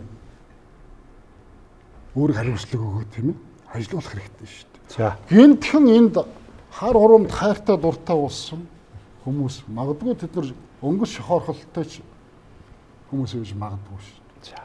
Тэрнийг ялах хэрэгтэй байна. За ойлгосоо. За. За хэвлэлийн орлын тухай бол мэдээж сая гарлаа. Би бол одоо тэрэн дээр дурдсан юм. Одоо манай доктор сайн хэллээ. Би бол одоо энэ хар хорныг яагаад худалдана гэж ойлгоод бид нар эсрүүцэл зарлаад байгаа юм гэхэлэр ерөөсөө л үндсэн хэдийн шалтгаан байна. Нэгдүгээр өөрөөр хэлбэл харийнхан хийж бэлдсэн урд нь ингээд хийдсэн юмыг тендер зарладаг чинь ямар учиртай юм те. Бид нар бол одоо тэр урдлын 2-3 тендер зарлахад нь заримд нь оролцож исэн. Зарим нь бол одоо нэгэнт монголчууд ингээд хийж байгаа юм бол одоо бурууч байсан зөвч байсан одоо бас нэг учиртай гэж бодсон. Гэтэл 3 дахь тендер нь бол энэ ч мөр арай хэтэрж байгаа. Өөрөөр хэлбэл хар хорныг хууль ёсоор худалдаж байгаад яг адилхан юм болчиход байгаа. Өөрөөр хэлбэл 3 одоо тендер зарлсны одоо хамгийн сүүлийнх нь энэ дээр ингээд хэлсэн байгаа юм л да. Өөрөөр хэлбэл төрийн худалдаа авах ажиллагааны газрын тендер шалгаруулалтын зааварчилгааны одоо энэ хэсэг байна да. Энэ хэсгийн одоо энэ заалтан дээр тендер шалгаруулалтыг урьдчилан зохион байгуулж байсан хэсэг гэж байна. Энэ бол яг л тендер бид нар оролцож байгаа юм мөрдөх одоо хуулийн нэг заалт шин. Тэрэн дээр үгүйгээд хэлсэн байна. Тэгсэн мөртлөө ерөнхий төлөвлөгөө зохиохдоо одоо бид нар тэр батлагдж ижил хар хорны ерөнхий төлөвлөгөө явах ёстой. Гэтэл урд нь ингэж 3 зургийн даалгавраар ингэж ажил хийлгчээд ингээ өөрснөө халтар дарга энэ одоо за Баярбат барилгын яамнаас байна, Сайнбат гэдэг ингэж нэг баталчаад. Дараа нь 2025 оны 7 сард бас зургийн даалгавар гэж батлаад нөгөө бидний одоо өнөөдрийн ингэ баахан ажил хийгээд хотын гүйцэтгэх юу хар хорин хотын тэнд нэг бас нэг 60 хүнтэй бас ажлын баг байна шүү дээ. Тэд нар бүр боловсруулаад нөгөө юу ерөнхий төлөвлөгөө их мантай урьдчилаад ингээд газар олгоод мод тариад энэ одоо хотын төв музей хийн энэ төр гэдэг. Газар олгоод ажиллаа хийцэн юмыг харийнханд яагаад өгч байгаа юм те? Тэднэрт юу бэлдэж өгöd байгаа. Тэгэхээр би энийг л эсэргүүцээд байна. Өөрснөө хийж чаддаг бол хийх хэрэгтэй шүү дээ те. Тэгчээд одоо өөрөөр хэлбэл ерөнхий төлөвлөгөө ингэж хийчихэд өчнөө тэрбум босгоно гэдэг ингээд төслүүд бас хийцэн тий. Тэгээд энэ юмыг л би одоо тэр худалдаа авах ажиллагаа сангийн яамд хэлээд байна. Та нар ингэж улсуудад улсын төсвөөр 12 тэрбумыг өгч хийгээгүй ажлын төлөө хар хорныг худалдаж болохгүй шүү дээ. Урд нь худалдсан жишээ чинь энэ байна тий. Хятадын замын компани оруулчихсан. 60 хүнтэй баг ингээ хийсэн. Монголчууд бол ингээл хамтраад орсон л доо. Дангаараа орсон монголчууд одоо сэтгэл зүрхээ зориулсан үндэсний гэж байгаа улсууд ч юм бол нэг 4-5 болоод л гэж байгаа тийм. Тэгээд зогсохгүй одооны энэ эрх олох гээд байгаа одоо энэ үргэлжлээд явцсан ажил дээр өөрсдийнхөө тендерийн гол заалтыг зөрчөөд энэ индекс стратеги гэдэг Японы компани түншлэлийн толгойлогчийг оруулчихсан. Өөр 20 оноос биш. Тэрэн дээр юу гэж ингэж үйл ажиллагааны чиглэл нь болохоор манайхаас бол хот төлөвлөгч хотын зөвшөөрөл мөшөөрөлийг шаардсан мөртлөө энэ толгойлогч компани одоо худалдаа авах ажиллагааны өөрийнх нь гаргаж өгсөн явгаар бол төслийн менежмент төсөл бэлтгэх, цуглуулах зөвлөгөө өгөх үүрэгтэй компани шалгаруулчихад байгаа юм тийм. Тэгсэн мөртлөө монголчуудыг бараг их сургууль та нар төгсөөгүй байна. Гэт өгцөн материалыг бүр ингээд улаанцсан говьлаа тийм. Тэгээ борлуулалтаа шаардахлаар та нар яагаад шалгараагүй гэхлээр оноо 100 оноогоо яасны бүүмэд монголчууд бол нэг ондоо 6 тэрбумын борлуулалт хийж чадахгүй гэж. 12 тэрбумын энэ тендрийг юу гэсэн үг юм бэ? Нэг хэдхэн хүнтэй компани чинь Монголын хот байгуулалтын нэг компани чинь тусгай ширэлтэй 6 тэрбум боловсруулсан байх хэрэгтэй. Юу яасан байх хэрэгтэй гэж. Японы хол тэр 12 тэрбумд нь 12 тэрбумын хийгээгүй ажлынхаа төлөө төлчөөд ингэж Монголын архитектуруудын ажлыг ингэж хойулдаж өгч болохгүй. Та нар гомдол гаргасан юм уу тэгээд? Гомдол гаргасан зохих газрууд нь. Тэгээд одоо яасан бүүмэд ингэж тэр тэгэл төрийн 3 өндөрлөх төртөл мэдэгдээд энэ мэдэгдлийг хийсэн шүү. Загт бичсэн юм уу? Тэ. Ингээд ийм харамсалтай үйл явдал болж байгаа учраас би хэлж байгаа. Хар хорныг ингэж зохион байгуулалтаар хөдөлтөж болохгүй шүү. Мөнгө чухал. Албан тушаал их мэдл чухал. Гэтэ тэрийг ингэ давуу байдлаа ашиглаад муусаа зүгээр Монгол ажилчдыг Монгол энэ одоо баг шалдан шахуу архитекторуудыг ингэж доромжилж болохгүй шүү. Үндэсний бүтээн байгуулалтыг өрнүүлэх гэсэн санаачлахын төлөө л одоо олон жил зүтгэлээд үндсэндээ 30 жил ойр залуунаас зориулсан. Тэгээ энэ явцад 96 оны парламентаас эхлээд ер нь үндэсний бүтээн байгуулалтыг гэсэн ийм санаачлах дээрээс ингээд өрнж явсараа дараа нь элбэдэржин засгийн газрын тэгэл өөрийн засгийн газарт анхааралд нь орж оруулж явсараа л өнөө хүрсэн. 3 удаагийн парламентын гишүүдийг би өөрийнхөө номоор хангаж одоо лобби хийсэн. Дамжин сүрэнгийн хоролдон гэдэг хүн байгаа юм. Тэгээ яагаад энд одоо хэвлэлийн баг хуралд оролцож байгаа юм гэхлээр ер нь энэ хулгай хийгээгүй, худлаа яриагүй, улс төрийн нам дагаж намраагүй энэ үндсийн сэхэтнүүдээ Монголын төр сонсох тал дээр их муу байна. Энэ байдал их өвүүлэгдэж байна. Тэгээ ер нь энэ үндсний дэвшилтэд үзэлтэй сэхэтэн залуучуудаа ерөөсөө дэмжих байтугай банк дарж дарамтлж байдаг. Хүсэл эрмэлзлийн ерөөсөн төрийн бодлого шийдвэртийн тусгадаггүй. Тусгалаа гэхэд алтын явал авдрын хайдаг ийм болчиход байгаа юм аа. Одоо хамаарал гэж болно та. Зүгээр яг одоо ингээ бүтээн байгуулалт ажил эхлэх гэж байгаа шүү гэн те. Ер нь яваад байна одоо тийм нэг уулзалт хийгээл хөрс очны үнэлгээч байд юм уу тэгэл одоо нэг хэдэн модороо байгаад байхгүй л байлгүй дээ. Тэгэхээр одоо юу гэдгийг нэг зураг туслах гэдэг юм уу яг энэ дэд бүтцийг барьж байгуулах ер нь Монгол одоо энэ эрдэмтэн судлаачд мэрэгчлэтнүүдэд те боловсруучд нь хэр ашиглаж байгаа юм бол яг гадныхантай хамдрах нь бол хамдрах байх л баг зүгээр. Ер нь нэг дотоодын нөөц бол зүгээр хэр шавхаж байгаа юм бол хоёр ямар мэдээлэлтэй байна. Би ч өөрөөх л чиглэлийг хэлээд тэхүү. За ямар ч байсан энэ шинэ хар хорин төслийн хүрээнд бол мэдээж хэрэг газар шуурны ажил хийгдэнэ. Тэгээ Монгол улсын соёлын үг хамгаалах хуулийнхаа дагуу бол тэнд байгаа түүх соёл археологийн дурсгалууд угсаатны зүүн за үйл хөдлөх болоод хөдлөх дурсгалуудын тухай соёлын биет болон биет ус үеийн тухай судалгаанууд хийгээд явж байгаа. Тэр нь л хийгдэж байгаа. Өнгөрсөн жилүүдээс хойш яг нөгөө мөнгө төргөн орохгүй байгаа тал байгаа. Тэрийг хэлэх хэрэгтэй. За ер нь бол хот байгуулад ингээд Монгол хүн өмнө нь төлөвлөөл тэгэл тэр төлөвлөлтийн дагуу гадны урчууд барилгацл хийжсэнээс биш гадны хүн шууд орж ирээд барьсан бол одоо юм байхгүй шүү дээ. Төлөвлөсөн. Монгол хүн төлөвлөж ижил. Одоо бид нар шиг монголчууд уран барилгын төвхгүй л гэдэг үгүй шүү дээ энэ чинь. Хүнүүгээс ахуулаад энэ чинь хаад ноёд нь өөрөөсөө мэдчихэл юм аа шүү дээ. За энэ хааны ордонд биеийн суун хажууталд нь тахилгын нуур барь. За энд нь бол одоо өргөн том хүрээ барь энд цэрэг ноёдууд энд ингэж одоо суун. Баруун зүүн талд нь одоо тийм өнгөрөөд барь. Энэ чинь Монгол хаад ноёд хүнүүнээр одоо эртний өвгдээдсэн бол хэлж яриад хийн штий. Нарийн тооцоолт. Нарийн тооцоолт энэ чинь угаасаа эртний шүтлгийнх нь өөрийнх нь хэлбэр тэнгэрээс өгөх зөвлөлүүдээр хэрнийхээ дагуу ямар орчин нөхцөлийг байна. Тэнд нь тохиромжид уул ус хангаа дэлхий нар сар од гарагтайг зохицуулж хийдэг юм чинь. Нэсгээд хаа байсан битүү дөрвөлжин байшин дотор суудаг улсуу суугаад хийн гэж юу гэдэг юм байхгүй шүү дээ. Тийм шүү дээ. Монгол болон нүүдлийн ялгаа байна тийм. Монгол хүн өөрөө төлөвлөж байгаа. Ерөнхийлөгч өөрөө ингээд хийгээд хэлж чинь. Тэгээд тэрнийхэн дагуу сайхан монгол хүмүүсийн оюун санаа эртнийх нь уламжлал ёс заншлаа бүгдийг бариад ядаж зүүн урд зүг рүү харсан зөв зүг рүү харсан орд аштай байх хэрэгтэй шүү дээ. Хэрвээ тийм биш бол би одоо шууд нураа гэж хэлмээр. За та нэг юм хэлээ. Энэ бол яг нөгөө тухайн түүхийн археологийн олдорт төшгөлсөн өөрөөр хэлбэл одоо этнограф антропологийн чиглэлийн судлагдсан болж байгаа.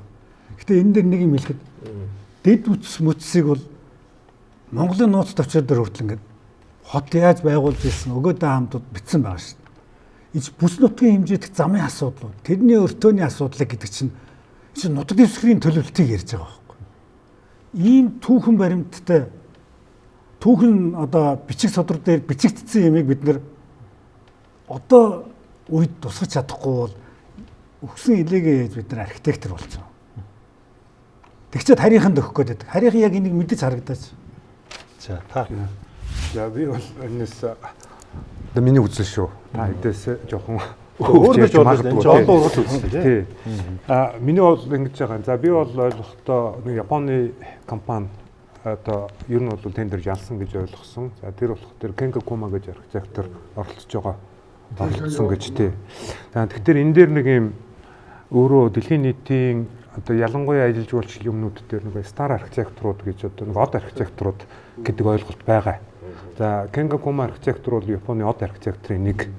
За тэгээд энэ нь өөрөө бас бид нэр одоо юу гэх юм дэлхийн хэмжээний хот байхын тулд дэлхийн хэмжээний хүн өөрөө энд нь оролцсон байх нь өөрөө эргээгээд одоо Kenga Kuma архитекторын төлөвлөсөн хот ямар ч гэдэг юм уу ажиллаж жуулчлал бол маш их тактиктэй тэгж нөгөө архитектурын шедевр мундаг бүтээгдэхүүнүүдийг зарим нь очиж одоо тал хэсэг нь очиж үнэхээр гоё кайф авах гэж нөгөө тал нь муулах гэж очдөг байхгүй юу. Ерөөсөө энэ тий тэгээд энэ бүгдээрээ л ажиллаж жуулчлалыг ингээ оруулаад байдаг гэсэн үг. Яг хөө тэгээ энэ өөр бас нэг тал бол бид нэр хот төлөвлөлт хот байгуулалт хоёроо ялах хэрэгтэй байгаа. Хот төлөвлөн гэдэг нь хот байгуулалт агуулах хэрэгтэй. Хотыг төлөвлөөд яг төлөвснийхаа дагуу байгуулах хэрэгтэй. Бид нар өнөөдөр ингээд хот байгуулалтыг өмнө ярьчаад одоо хот төлөвлөлтийг гоошохоо байчаад байна шүү дээ. Тэгэхээр миний бодлоор бол өөрөө яг энэ өөрөө одоо гадны компани хэрвээ хийх тохиолдолд өөрөө энэ асар том хотыг хэрхэн төлөвлөж байгуулах вэ гэдэг ийм технологи орж ирэх болов уу гэж бодож байгаа. Энд чинь өөрөө чухал асуудал байна тий. Одоо нөгөө яг одоо юу гэдэг оюун санааны асуудал төр бол одоо нэгдэж л орох байх л да. Нэг хүнийг амын хараад байхгүй байх. Тэр харин тэр гэрээн дээр нь Монгол талаас нөгөө сон автор гэж ярьдаг тий. Тэр хитэн ч хүн байж болно шүү дээ сон авторууд. Ийм талын хүмүүс нь ингэж оролцож байж нэгдэл нэгтралтаагаар ингэж барих юм бол бид нэр ийм дэлхийн хэмжээний хотыг дэлхийн өнцгөөс нь төвшөнд нь бодоод тэгээд олон ургалч үзэл санаануудыг оруулаад үнэхээр энэ тэр аштайхан одоо юу гэх юм мартагдахааргүй одоо ирээдүйд хэдэн зуун жил тэ өнөөдөр ингэж ийм нөхцөл байдлаас гарч ирж төлөвлөгдсөн юм а баригдсан юм а гэдэг энэ түүхийг хадгадаасаа гэж бодож байгаа. Өнөөдөр энэ эрдэмтдийн хүмүүс бол энэ дээр бүгдээрээ автор болоод үгээ хэлдэг. Дээрээс нь олон нийтийн хэлэлцүүлэг хийх хэрэгтэй байх. Энэ олон улсын төсөл болох төр үе шат болгон дээр хийх хэрэгтэй байх. За тий. Тэгэхээр чи энэ ямар шатнд хэдэн үе шаттай байх юм, ямар хүмүүс энэ дээр ярилцах юм, иргэдээс ямар саналуудыг авах юм. За дээрээс нь бүр хар хорин одоо сумын иргэд хүртэл байж тээ тэр хүмүүст танилцуулах ёстой ч гэдэг юм. Нэг ийм өргөн хэмжээгээр одоо олон улсын төвшөнд нь энэ зураг төслийн ажлыг гүйцэтгэх нэг чухал байна гэж бодож байгаа. Тэгээд одоо байгуулах асуудал чухал юм аа. Тэгэхээр бид нэр ер нь хотыг яаж төлөвлөөд тэрнийхэн дагуу гүйцэтгэх ёстой вэ гэдэг энэ том технологиг одоо импорт хийж оруулж ирэх тий тэрийг дагаж одоо мөрдөх нэг юм зарчмаа тогтоовол яасан юм бэ? За энийг хэрвээ ингэж чадах юм бол ирээдүйн сум суурьнгууд одоо яг энэ жижиг хөлбөрүүдээр нь одоо сайхан хотцоо орчин болох болов гэж бодож байна.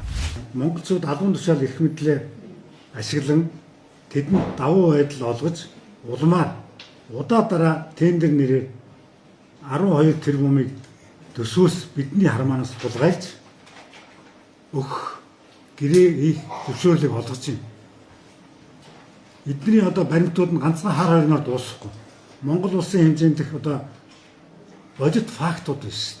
Фейлдсэн одоо юу гэдэг хэрэгцээ болоод бидний хөрөнгийг татварын мөнгийг газрын хөрсөнд асгасан тийм баримтууд биш. Монголчуудын уламжилт оюуны сэтгэлгээний тэнгэрлэг соёлыг зан заншил уламжил бахархлыг минь хот сэргээх, хотой сэргээх зохистой төлөвлөх эрхийг гадныханд гэрээлэн олгож монголчуудын хийсээр ирсэн уламжилт хэдэн зууны улбаатай манай эртний өмнөх 2 дугаар зуунаас эхлээтэй улбаатай ажлыг харийнханд одоо ажилгүй улсуудад дээрэмдүүлж олгож байна.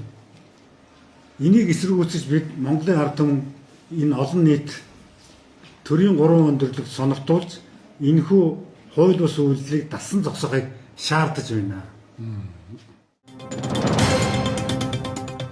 Шинэ хот барьж байгуулж болно. Эсвэл сэргээчж болно те. Гэхдээ төлөвлөлт бол маш чухал байна.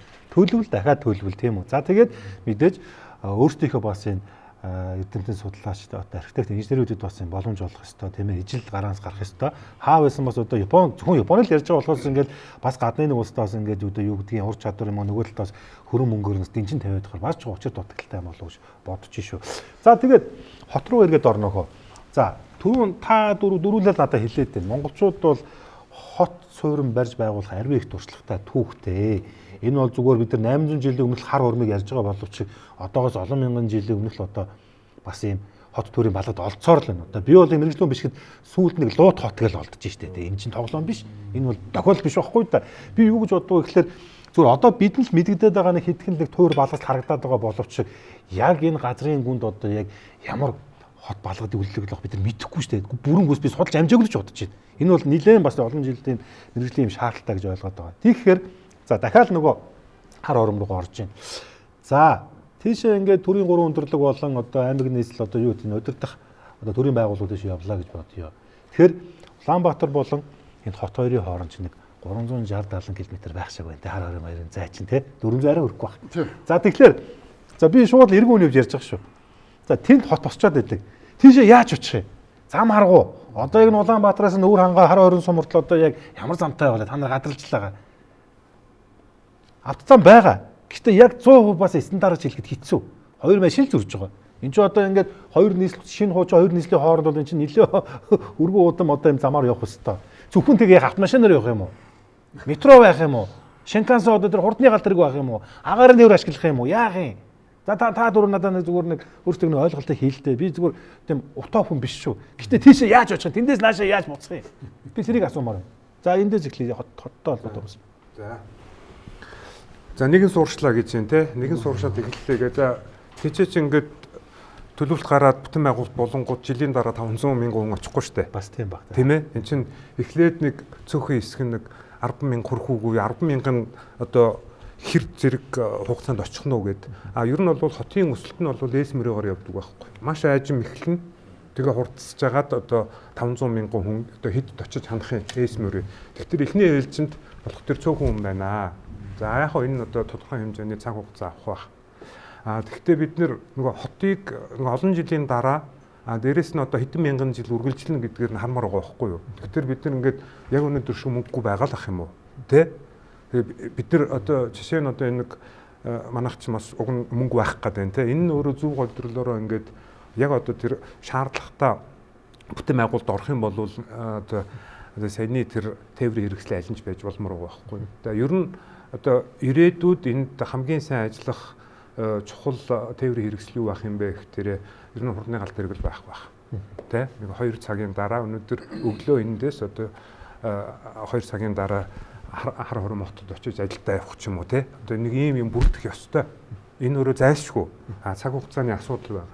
За тэгээд нэстэг тэрэг мэрэг одоо юу ээд ингэ бүгдээрээ л байх боломжтой л гэж. Тэгэхээр бид нэр эхлээд одоо энийг чинь ингээд яг хөө бид нар ингээд өнөөдөр өнцгөөс яриад байна шүү дээ. Тэгэхээр энийг маш сайн төлөвлөх хэрэгтэй байгаа. Энэ улсын төсөв юунээсээ бүрдээд байгаа юм? Энэ лүү яаж оруулах юм? Эсвэл одоо энэ монголчууд өөрсдөө Монголын бизнесийн эрхлэгч хүмүүстээр одоо маш том тэрнээс сан үүсгээд те тэр нөөрөө хувийн одоо ирээдүйд чиглэсэн тэр бүтэн байгуулалт юмнуудаа хийгээд тэрнээс ашиг авч иж болох ч гэдэг юм. Энэ нээлттэй ярих юм бол зөвхөн те гадны гэхээс илүү дотоодын чим бүтэн байгуулах хөрөнгө оруулагчид бас консорциум болж болох байх. Та юу гэж бодож байна? Алтан зүг архитектор. За би бол жоохон эсрэг байр суурьтай байдаг. Өөрөөр хэлбэл энэ одоо түрүү ярьж байна л да. Кенго Кума гэдэг Японы одоо аял жуулчлалын чиглэлээр юу гэдэг. Би бол шал эсрэг бодолтой. Өөрөөр хэлбэл энд бол зүгээр нэг дурын орны архитекторууд одоогийн орчин үеийн төвшөнд хийдэг ажлын тухай яриаг. Энэ бол бүхэл бүтэн соёл иргэншлийн тухай ярьж байгаа. Нүдстийн соёл иргэншлийн хот суурин, суурин соёл иргэншлийн тэр Кума шиг архитекторуудын одоо зүгээр модны архитекторууд гэж ярьдаг тийм. Тэрийн шиг тэр улсууд хийх бол өөр асуудал. Гэтэл сая та гаргалаа те. Тим зам тавина гэх төлөвлөгөөний зургууд байна. Төслүүд байна, эсгэн онгоцны буудлага гэдэг те. Нэг суудл муудлал байж. Яагаад төрийнхэн энийг эдийн засаг талаасаа ингээд төлөвлөчөөд тэр Кёмо гэдэг Японы тэр дөрвөн юунд яагаад өгөөд байгаа.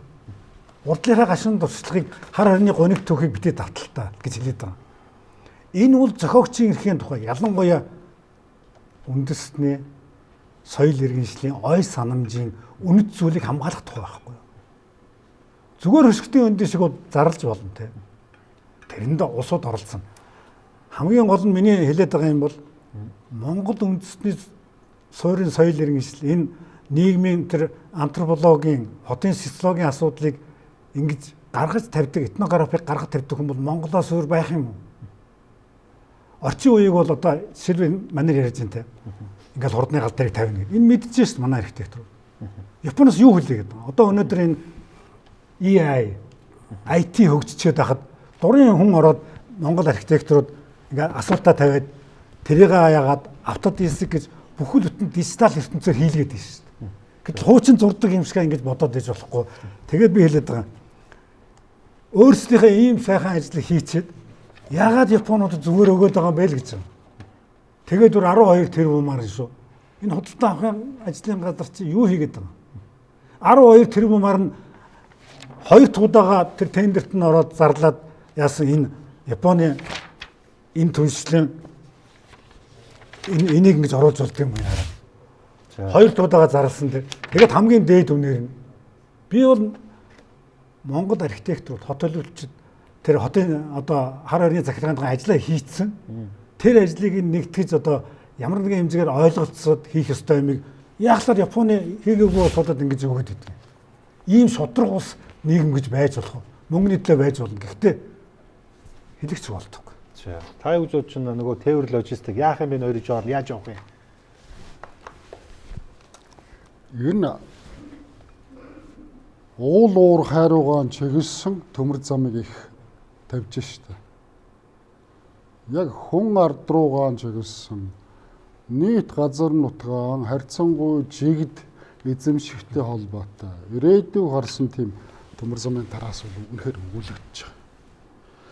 За сүүлийн яг энэ хөгжлийн бодлоготой холбоотой манай эрдэмтэн судлаачдын бичиж байгаа хурал хувь дээр хэлж ярьж байгаагаас үзэхэд хөндлөн чиглэлийн одоо тэр нөгөө мягны зам дагуу энэ чиглэлээр төмөр зам байгуулах нь бол зайлшгүй гэдгийг бол ерөнхийдөө зөвшөлдсөд ойлголт нэмэр болж ах шиг байна.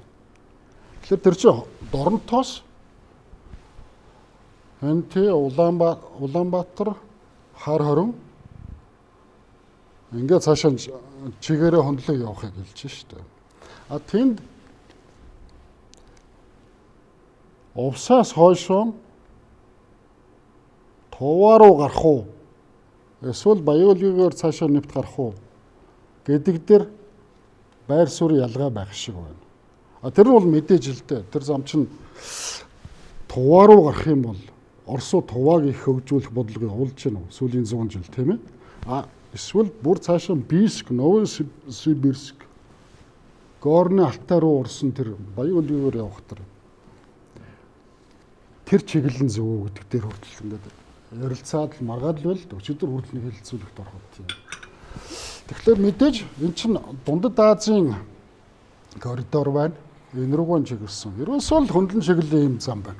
Төмөр зам байна. 2000 онд төмөр замын хэрэглэх газар руу бид нэг албан тот явуулж ирсэн.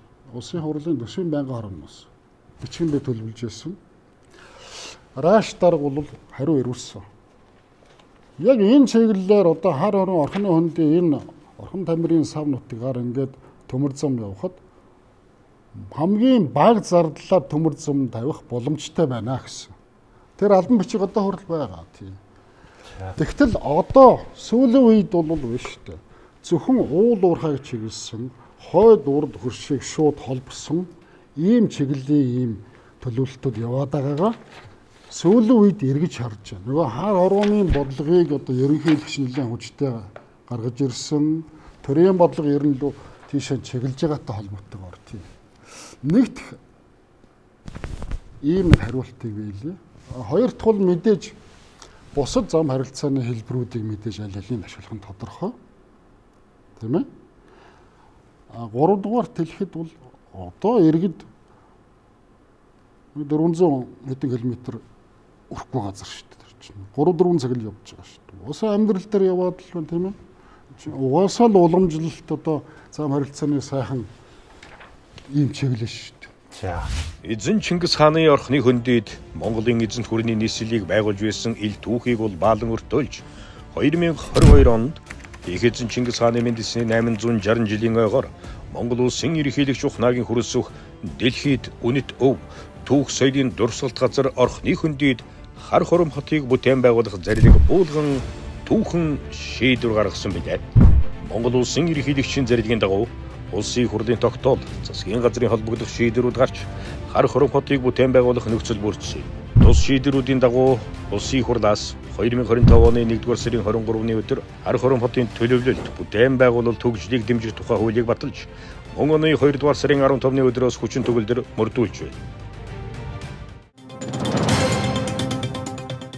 Энэ одоо торгон зам гэж ярьж байгаа. Худалдааны зам Монголын төв хэсэг энэ хар хормын хөндөй бүр уйгур төргүйгээс хүнүүгүйгээс энэ Монголын төв нутгаар ордог гэсэн замуудын ор сорив нь одоо зарлаагүй байна. Юан улсын үед өртөө худалдаа урган улаанаас жинхэнэ өртөө болоод зөгөөд ханаас хойш ингээ хөгжөөд ирсэн тэр зам сорив нь байна. Хар хөндлөл чиглэдэг байсан замууд. Тийм болохоор зөв одоо тэр үед бол тухайн үеийнхэн явгангүйдэг байсан өртөө улаач нь морьтой болсон. Сүүлдээ захидал занааг бол одоо тэгэл энэ хөгжлөд байгаа шүү дээ. Ирээдүйн юу вэ? Хурдан галт тэргүүл хурдан галтын тавих хэрэгтэй ш. Хүн зовлонгүй явах хэрэгтэй шүү дээ. Ирээдүйн. Тэр нөхцөлийн хийгээл явах юм бол тэгэл угсаал бид нар ч яг метапэц ингээл царцсан юм шиг байхгүй шүү дээ. Энэ хэний хэлдгэр бол хөгжлүүл явах л өстэй. Одоо ч тэр өргөн зам 50 гээл бас хайгуул судалгаа, археологийн хайгуул судалгаа хийгээл явж ил байна. Тэрийг хийх л байх л та. Тэрийг хийгээл явсан дээр л дээ. Тэг чинь зам харьцаа чухал л да. Тэгээд ер нь бол эдийн засаг өөрсдөө эртний замуудыг судалж байхад л ерөөсөө энэ худалдааны замтай л бүгд холбогдсон байдаг. Уршаа энэ Алтай нурууны цаатлын баруун зүүн өрн дорныг холбосон тэр торгоны замтай л манай энэ замууд бүгд холбогддог. Ялангуяа уйгурын үед бол Монголын төв нутгаар торгоны зам чинь жинк утгаар ярьж ирсэн. Тэр үед бол алдартай гэрээ хийсэн. 5 улсаас чинь нэг ад дуг 40% торго. Тэр үеийг алт шүү дээ. 1 кг 90 кг гэд бод 1%. Тэрийг зарж. Тэр үед бол хөрөнгө худалдаа хаан цэцэглэн хөгжин тэнд зам очдөг тийм л юм л да. Тэгээ Монголын төвцөг хаан байна. Хаан тэнд л очиж худалдаа харилж байна. Тийм ч учраас орчин үеэд дагаад хамгийн сайн, хамгийн найдвартай тэр тээврийн хөгжийг төгжүүлэх хэрэгтэй. За.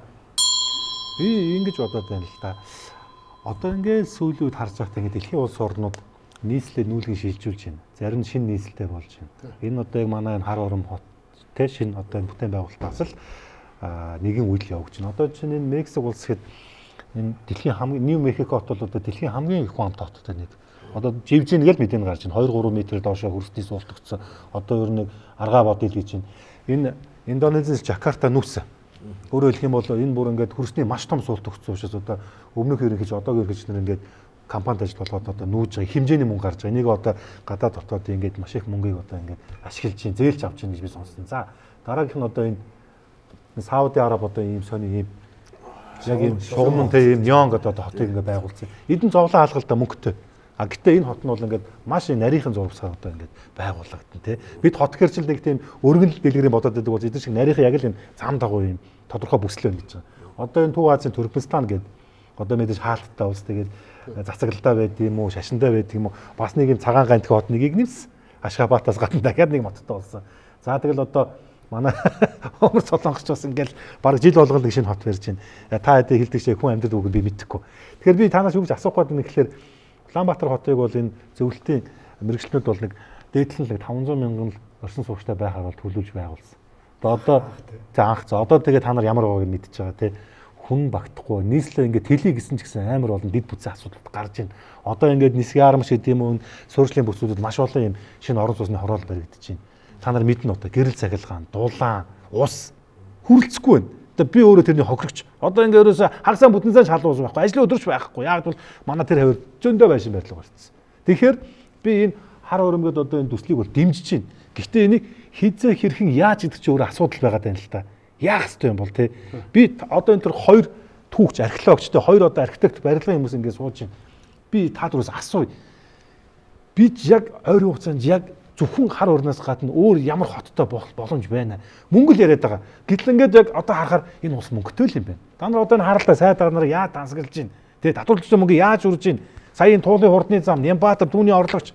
За одоо ингээд энэ 126 Нямдыг харалтаа маш их мөнгөтэй байна. Тэгэхээр би юу гэж бодож байна гэхээр бид тэгвэл шин хоттой болж болох юм байна. Харин яг яаж болох вэ те? Хар урам нэг л жишээ. Өөр бас юм яг энэ нийслэл одоо бид нар ингээд нэг тэлчгтэй нэг дид нэг тийм хаб юм хот байгуулах тийм боломж байна уу? Та нар юу гэж бодож байна? Ерөөсөн шаардлага. 500 мянган хүний даацтай хот одоо 1,700 мянган хүнтэй болцсон. Ерөөсөө энд нэмж шавах ямар ч хүнсгүй болсон. Үүнийг бол одоо бүрэн хөлийн зөвшөөрөх цаг болсон. 2-3 тэрбумаар энд ч одоо тэгээ туулын хурдны зам ам энэ төр ерөөсөө тэгж болохгүй шүү дээ чинь. Ноцтой алдаа шүү дээ. Юу бигээс ямаар байна. Юу ярина тийм энэ дөрвөн уулын дунд байгаад ах тунаандаж бүр нано, микро, пластик хор гэдэг бол бүр гамшигын төвшөнд үрсэн шүү гэдгийг одоо дорж готов ихтэмж газар зүйн одоо хөр судлалын том эрдэмтэн бурхан болооч бүр нэг хурал дээр хэлж ирсэн шүү дээ. Одоо Монголын нийгэм улс төр эдийн засгийн тулгымцсан асуудал, гарц шийдэл гэдэг хурал дээр бүр хэлж ирсэн. Энд чи агаарын бохирдлын асуудал тийм. Бүр 90-ад оны дундуур чинь Улаанбаатар хотын нэг эргэн 115 кг хорт бицсаар амьсгалж яана гэсэн тийм статистик гарч ирсэн байхгүй. Тэгээ эн чинь уул хөрсний ус улам доошилж байна. За тэгээ яг 10 жилийн дараа ундны усны их усруу хомсдолд орно гэдэг одоо мөржлийн байгууллагууд чинь дүгнэлтээ гаргачихад байна шүү дээ. Тэгээ энд орших одоо тэр энэ оршуулга өдрөөс өдөрт хэлж байна тийм. Одоо эн чинь шаардлагаар амтан ах トゥ нарын юм ажил явдалд оролцож байна. Одоо жишээ нь тэр Жирмийн цагаан нуурын тэр оршуулгын газар бүр хит болчихлоо шүү дээ. Бүр тэлцсэн. Хүн амын өсөлтийн асуудал байна тийм. Хит төвлөрөл энэ наашаан жигсэн миграцийг одоо төр зохицуулах үүрэгтэй шүү дээ. Төрийн нэг чиг үүрэг шүү дээ. Эрүүл аюулгүй орчинд ажиллах амьдрах энэ нөхцөл орчинг яагаад үндсэн хуулиар ногдуулсан энэ төрийн бодлого хэрэгжихгүй байна. Тийм ээ? Дээрээс нь дахиад хэл хэрэгтэй биш шүү дээ. Энэ ерөөсөө үндэсний аюулгүй байдлаас гадна биш шүү дээ. Нийт газар нутгийн харьцангуй жигд эзэмших ёстой. Одоо 330 сум байна. 31 нь хойд хилийн дагуу, 39 сум нь урд хилийн дагуу аслагдсан төвөөс. Хөгжлийн дисбаланс үүссэн.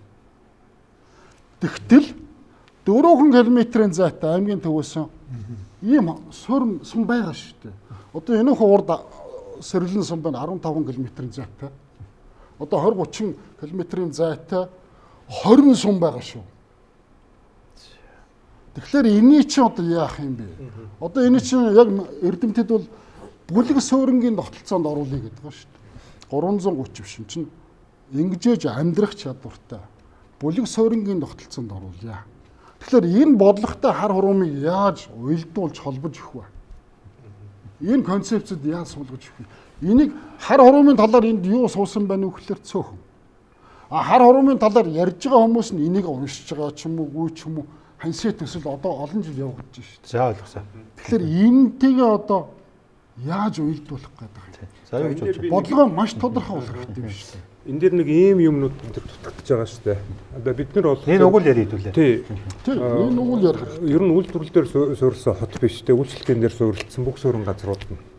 Тэгэхээр өөрөө ер нь яг тэ нөгөө хүмүүс нэмэгдээд ирэх юм бол энэ чинь эдийн засгийн эрчим явагдаад одоо тэгээд ажил олсон ч олоогүй ч Улаанбаатар руу ирээд байна шүү дээ. Бид нар яах ёстой вэ гэхээр хотууд ч өөрөө функцтэй үүрэгтэй байх ёстой байх гэдэг шүү дээ. Улаанбаатарын үүрэг нь юу юм? Тэ одоо Хүннүү сити гэдэг Хүннүүгийн үүрэг нь юу юм? За логистик гэдэг. Ингээд хар хором хот байгуулагдах дээр яах юм гэдэг засагсаргааны төв. Улаанбаатар юугаар үлдэх юм? Тэгэхээр бид нар чинь одоо амьдрах орчин сонгох хэрэгтэй болсон биз дээ тий. Тэгэхээр яг энэ үүрэг чиг үүрийн дагуу ингээл амьдрах газар очих гээд байгаа байж. Тэгэхээр ажлын байр бэлтгэхдээ тэр хүн ямар мэдлэг чадвартай, ямар чиглэлээр ажиллах уу гэдэг юм байх дээр чинь дэнсэлж байгаа л ингээл явна шүү дээ тий. Тэгэхээр бид нар ингээд энэ үүрэг бүсчлэлийн хувьд маш сайн тодорхой зааглаад тэнд нь байж байгаа функцүүдийг нь одоо хувийн болон одоо нөгөө хамтарсан барьсан те бүхэл хөрөнгө оруулалтаар ингээд ихлүүлээд ингээд явж ээж одоо хүмүүсийн амьдрах орчин даанда бүрдэл ингээд явах байх л да. Тэгээд тэр хүмүүс бүгдээрээ ажилтаа тааваар амьдрах юм бэл нөхцөл үүсгэх ёстой. Энийг үүсгэх ёстой. Тэгэхгүй бол өнөөдөр Улаанбаатар зүгээр өөрийнхөө инерцээр маш их одоо хүмүүсийг татж байна. Энэ нь өөрөө эргээгээд маш их сүрг юм болоод байна шүү дээ. Тэгээ энийг бид нэр яг хот ямар байх хэвтэй вэ гэж түрүү ярьлаа. Тэгвэл жижиг хотууд л байсан суурингуу те. Өнөөдөр шиг Улаанбаатар шиг хот өнөөдөр Монголын түүхэнд анх удаагийн асуудал бид нар ямар туршлага байгаагүй те. Одоо суралцж байна те. Тэгэхээр бид нэр 200 жилийн өмнө уугрын хар болгосон том хот байсан шүү. За тэрийг нь сайн мэдэхгүй байна уучлаарай тий. Тэгэхээр бид Кёлнтоос 5 дахин том гоо байна. Бидний хувьд болох тэр ингээд суралцж байгаа юм их байгаа учраас одоо яаж цаашаа зүг явах вэ гэдэг юм бол маш мундаг арга. Яах ёстой юм бэ та? Өөрөөсөө газар орчин, хот байгуул газар орчин гэдэг чухал л да. Хот байхад бол нөөц явах ёстой. Тэ талбай байх хэрэгтэй. Энэ талбайг эртнээсээ сонгосон тэр охины хөндөй байхгүй. Охины хөндөй чинь тэр өргөн уудам 2 голын сав газар хажуу талаа 3 голын бэлцээ гэдэг шиг тий. Чингис хаан ярьдаг шүү. За тэр 3 мөрний за тэр бол тусдаа асуудал. Тэр бол эзэн бөг Чингис хааны өндийж өссөн газар. За хар хором охины хөндөй бол маш өргөн уудам нутагтай хажуу талаа бол хот байгуулахад бол одоогийн 40 тэр үед бодлоо Уйгурын эзэнт гүрний үед шүү дээ. Орду балиг гэдэг хотын чинь 40 мянган километр квадрат талбай. Тэгээ хойшоо уршаага хэд байх вэ? Тэр та одоо бодож үзэх хэрэгтэй. Тэр үед байгуулсан байна шүү дээ, тий. Тэр үеийн хүмүүсийн яг тэр үед бол одоо архитектурын шийдлүүд тухайн үед их гарч ижээ. Ягаад гэвэл зөв там буюу энэ хятадын там улсын архитекторууд, за согдын архитекторууд бүгдээр ингээл ажилласан байна. Энэ дээр бидний баталгаар бол археологийн хувьд юм харагдаж байна. Гэхдээ хаан өөрөө төлөвлөж шүү дээ. Тийм төшмөдүүд нь төлөвлөж байгаа шүү дээ. Тэрийг л бас бодох хэрэгтэй. Ер нь бол хот байгуулахад бол газар нь чухал дөө.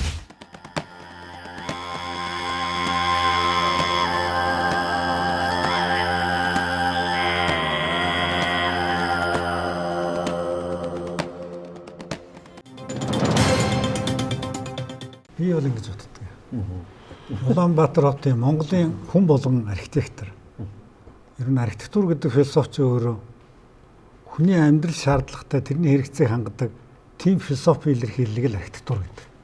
Тэгэхээр монголчуудын архитектор гэж юм бэ гэхээр тэр олон монгол түмний архитекторудаас амьдрал амнасаа сургалтаа ингээд 10, 20, 30, 40 жил зарцуулсан тэр этгээдүүд нь бол архитекторуд байна. Тэгэхээр шинэ хот байгуулах тухайд бол архитекторуудын оролцоо болон одоо би өөр өнцгөөс нь ярих гэж байна. Энэ засаг төр нийгмийн оролцоо нь яагаад ингэж гажуудаад байгаа юм бэ те? Үжил баримтлал бол маш зөв тодорхойлж байгаа. Одоо хар хорин байгуулах, хөгжлийн ерөнхий хөдөлгөөн барим яах үжил баримтлал гээд одоо их хурлаар хүртэл батлуулаад ингэж гарчаад байгаа. Улс төрийн хүрээнд бол юм гарчаад байна. Одоо яг амьдрал дээр буугаад ирэхлээр тэрийг тодорхойлдог мэрэгжлийн ард түмний оролцоо эсрэг тийш явчихад байгаа. Өөрөөр хэлбэл альва хот бол одоо өөрөөр хэлбэл тухайн нийгмийнхаа илэрхийлэл болдог байхгүй юу? Өөрөөр хүний харилцааны юунаас гадна орчныг бүрдүүлдэг байхгүй юу? Тэр нь бол мэдээж тухайн үеийнхаа нийгмээс өнөөдрийн нийгмийн байдал яачаад байгаа.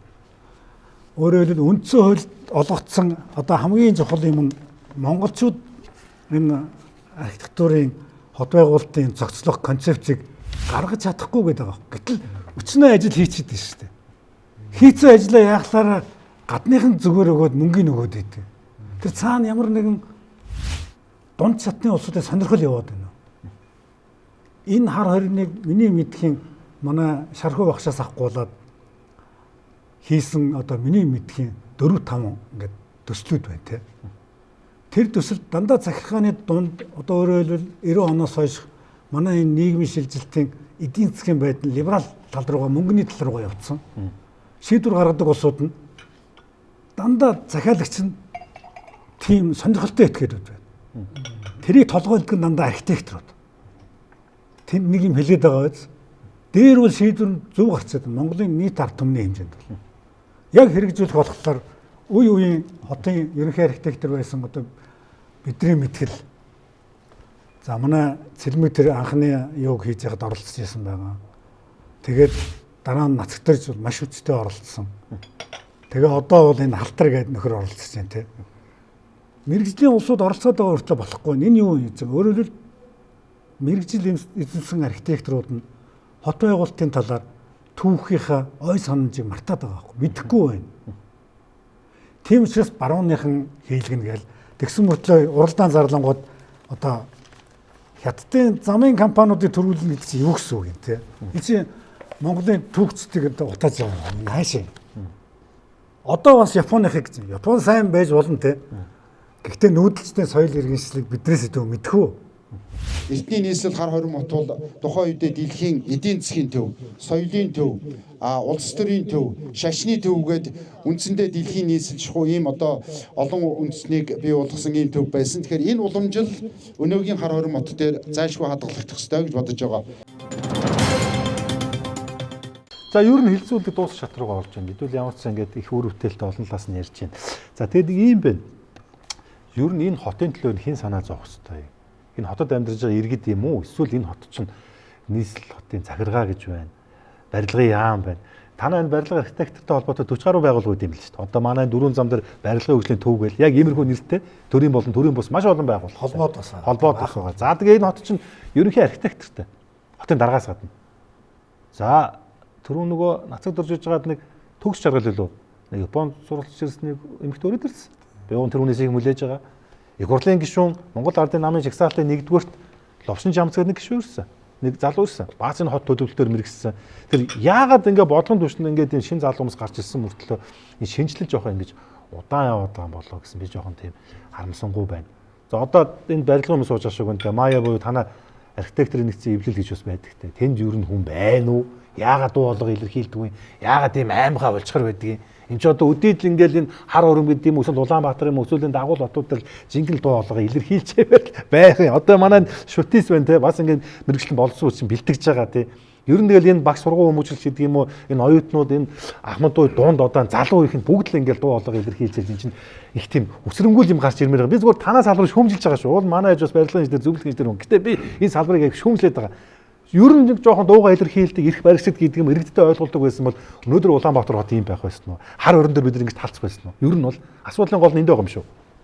Ер нь нутаг дэвсгэрийн орон зай хөгжлийн төлөвлөлт гэдэг юм руу орчлоо шүү дээ. Одоо энэ концепцийн шинжтэй ийм асуудал ирж байна. Одоо энэтэй холбоотойгоор орхны хөндийд 500 мянган хүн амтай хот байгуулна гэж дарга нар дээгүүрээ л одоо санаанд орсноо л одоо хэлж байгаа. 500 мянган хүнтэй байх үндэсгүй. Энэ чинь бид нар хар хоромыг бүтээн босгоно гэдэг чинь Улаанбаатар хотын хэд төвлөрлийг тодорхой хэмжээгээр сааруулна гэхээс биш шууд энэ ачаалаас чөлөөлөхийн тулд 500 мянган хүнийг тэнд татуулах гэж байгаа юм биш. Бид нар бол анх бүр одоо энэ 2000 оны 5 сар тэвлүүлсэн ном англи хэл дээр гаргасан. Бүх ихтэй сургуулиудад түгээсэн. Мөнгө тэнгэрийн хүчнэр хар уруу мөхтөө сэргээн байгуулцгаа гэсэн ийм ном байгаа юм. Академич иш чам захитамжаар одоо редакторлуулж гаргасан. Энэ концепц. Энэ дээр бол бид нар 100-аас 150 мянган хүн амтай цомхон орчин үеийн хот байхаар төлөвлөсөн. Тэгээ энэ гол одоо Төмөн агуулганд ордны зохицолбор ийм байна. Ийм 3 давхар, ийм хэмжээ хийцтэй байна гэдэг. Англи хэл дээр гаргасан шүү дээ энэ чинь. Шинэ хөгжлийн одоо ийм төв байхаар. Тэгтэл энэ одоо бидний бичсэн судалгааны ном бүтээлүүдийг энэ дарга нар шийдвэр гаргах төвшнийхээ ерөөсөн уншаачгүй, дуулаачгүй байна. Одоо бонус Берлинд яа шилжиж байсан тийм ээ. Харилцанд 2-3 удаа одоо шилжүүллээ шүү дээ. Герман л ихэд. Бразил улс яагаад тийм үү? Австралийн жишээ биш шүү дээ. Мельбурн, Сидней хооронд Камберыг яагаад байв? Тэр бүх судалгааг бид нар бүр 2000 он үед хийгээд 3 удаагийн улсын хурлын гишүүдэд энэ монголчууд дэлхийн нийслэлийг байгуулсан номыг түгээсэн. Тэгээ дарга нар ерөөсөн тэр болон уншиж өгөхгүй. Тэгээ мэдэхгүй санаан зоргоороо юм яриад идэг. Тэгэл нэг дарга гарчраад өөр юм ярьдаг. Эн чинь ерөөсөн хөгжлийн чөдөр болж үзэн санааг гажуудуулж шээ. Тэгэхээр буруу эхэлчих юм бол энэ ерөөсөн хэрэггүй. Худлаа юм болно. Одоо жишээ нь тэнд Төмөн агуулганд ордныг одоо байгуулах гэж байгаа гэдэг бидний энэ олон жилийн өмнөх энэ зураг төсөл даажив архитектор багшаар одоо бид нар чинь захиалаад багшаа ийм сурвалжийн мэдээ олж үзлээ. 3 давхар ийм байсан юм байна. Энийг одоо ингээд сэргээх тухай ийм төсөл хийгээ. Бид нар бүр олон жилийн өмнө гэсэн шүү. Тэгсэн чинь энийг одоо гаж удсан энэ зургийг харуул та. Одоо энэ бол ерөөсөө Монголын үндэсний архитектур хот байгуулалтын тийм тодорхой ийм шинжийг харуулахгүй, илэрхийлэхгүй. Тийм байхаа. Одоо энэ одоо Балканы хойгоор бүр зүүн өмнөд Европ руу нэг иймэрхүү нэг хагас үрээсэн тийм ээ ийм барилгууд. Надаас одоо мэрэгжлийн хүн хийсэн юм уу? Хин хийж танилцсан. Энэ бол мэрэгжлийн хүн хийсэн гэх үндэсгүй тийм ээ. Тэгээ одоо энэ нэг ийм юм байх юм. Ямар ч зориулттай тодорхой биш. Ерөнхийлөгч хүндэтгэлийн ордон гэж тэгж нэрлээд байна. Хүндэтгэлийн ордон биш. Ерөөсөө ерөнхийлөгчийн ордон байх хэрэгтэй юм аа. Тэгжээ тэнд чинь ас хиттэй гадны элчин сайдууд өөрсдийнхөө дипломат корпус энэ барьна байгуул. Тэр чинь өөрөө галан дуудана. Парламентын ордон байх боломжтой тийм ээ. Эн чинь орчин үеийн смарт хот байна. Эко хот байна. Тэгээ энэ төлөвлөлтийг одоо бодлогоо нэг болгож хөдлөхгүй бол иймэрхүү юмн дээр дарга нар одоо удаадараа ингээл 1 сарын 27 өдрийн ерөнхийлөгчийн дэргэдэх хар урам эрдэмтдийн зөвлөлийн хурал дээр энэ зургийг оруулж ирсэн. Дараа нь 4 сарын 25-нд баха 25 дахиад оруулж ирж. Тэгээ энийг одоо эрдэмтэд дэмжиж байгаа юм шиг харуулах гэдэг шүү дээ. Үн цэнтэй юм байгуулахыг л бид нэр хүсэж шаарддаг байгаа юм. Төлөвлөөд тодорхой зураг эсхийзүүд бид нэр оролдоод хийгээд байт юм аа. Тэгэхээр дарга нар энэ дундуур энэ ажил бодлуулдаг юм бол. Тийм ээ. Нэгдүгээр, хоёрдугаарт ер нь хулгай зэлгийг хийгээгүй. Хожин залхаа явдлаар яваагүй үндэсний дэвшилтэд үзэлтэй энэ олон сэхэтэн эрдэмтэн хэдэн 10 гараа байна. Тэднийг одоо нэг сонсоод дэмжээд бас нэг боломж өгвөл яасан юм. Тэгэхгүй бол одоо хийсэн худлаа, хийсэн хулгай ийм юм чи одоо Монголын ард түмнийг гутааж байна шүү дээ. Энэ улс үндэсний дархлааг одоо үнэхээр ургаж байна шүү дээ. Монголчуудын үндэсний хэл, соёл, өв уламжлал, зан заншлаа хадгалж, хамгаалж, хөгжүүлэх нь улс үндэстний оршихуйн дархлаа мөн. Амин дархлаа гэдээ бүр заагаад өгсөн. Бид нар энэ төрийн бодлогын бас энэ холбогдох заалтыг биелүүлэхийн тулд энэ эрдэмтэн сэхэтнүүд үгээ хэлж шүү дээ. Тэгээ энийг анхаарал. Хийж чаддаг хүмүүс нь энэ ажлыг хийдэг байх хэрэгтэй. Шүүмжлэг хүлээж авч байна. Би нөгөө түр хэлсэн шүү дээ. За энд бас энэ нэвтрүүлгийг одоо далимдуулаад гэх юм уу, ашиглаад гэх юм уу. Шинжлэх ухааны технологийн сургуульд хот төлөвлөлтийн тэнхим байгуулагдсан. Хот төлөвлөгч мэргэжилтний сургаж эхэлсэн. За болж байна. Тийм. 2 жил болж байна. Удаагүй мэн тий. Ерөөсөө тий. Одоо манай оюутны 2 дугаар курстэй байна. Тийм болохоор манай залуучууд энэ хотоо сайхан мундаг гой хөгжүүлж амьдрья гэх юм бол энэ мэргэжлийг сонгож оролцоорой гэж хэлэх гэж байна. Уриалж байна гэж. За саяны одоо шүүмжлэлтэй. Шүүмжлэл дээр нэг ийм асуудал ярих гэж. Энэ өөрөө Монгол улсын асуудал, салбарын асуудал, бүх юмд хамаатай системийн асуудал байгаа байхгүй юу? Жишээ нь бид нэр ерөнхийдөлгөө хийчээд энэ цаг хугацаа тэргээ жил болгон дүгнж явах хэрэгтэй. Ямар барилгыг хаана яаж одоо байгуулах хэрэгтэй юм бэ? Одоо шугам хоолоод эд бүтэц бүх юмнуудыг л ярих байх хэрэгтэй тий. Газраа яаж одоо зориултын дагуу зарцуулсан гэсэн. Энэ систем нь өөрөө бидэрт байхгүй байгаа байхгүй юу? Энийг нь болох дээр яг нэг олон улсын төвчнөө KPI гэж нэг үг байдаг. Гүйцэтгэлийн гол үзүүлэлт гэдэг юмнууд чинь нөгөө 5 жилийн дараа одоо ерөнхийдөлгөөд чинь төлөвлөгөөг болох дээр чинь 3 шатад хуваагаал да 5 жилийн дараа 10 жилийн дараа 15 хэд энэ дотроо ийм зүйлүүдийг хийнэ гэсэн ийм зорилт тавьдаг. Тэгээ энэнийхэн дагуу энэ хийгдэг болвол одоо яагаад хийгдээгүй за дахиж тохируулга хийгээ жилийн дараа нөгөөх нь ямар болох ч гэдэг жил болгоноор дүгнж явах систем өнөөдөр Монгол улс ерөөсөй байхгүй байгаад байна. Тэ бүх салбаруудад. Тэгэхээр эн чинь эзэнгүүтчихэд байгаа байхгүй. Нөгөө нэг энэ дээр оролцсон хүмүүс чинь өөрөө энийг хянаад тэ энэ одоо юу засаглаас болчихгүй хөрөнгө оруулалтаас болсон энийг дүгнэх хэрэгтэй байсан тэ. Тийм учраас бид нэр энийг гүйцэтгэж чадахгүй байна гэж тодорхойлох хэрэгтэй болох гэдэг.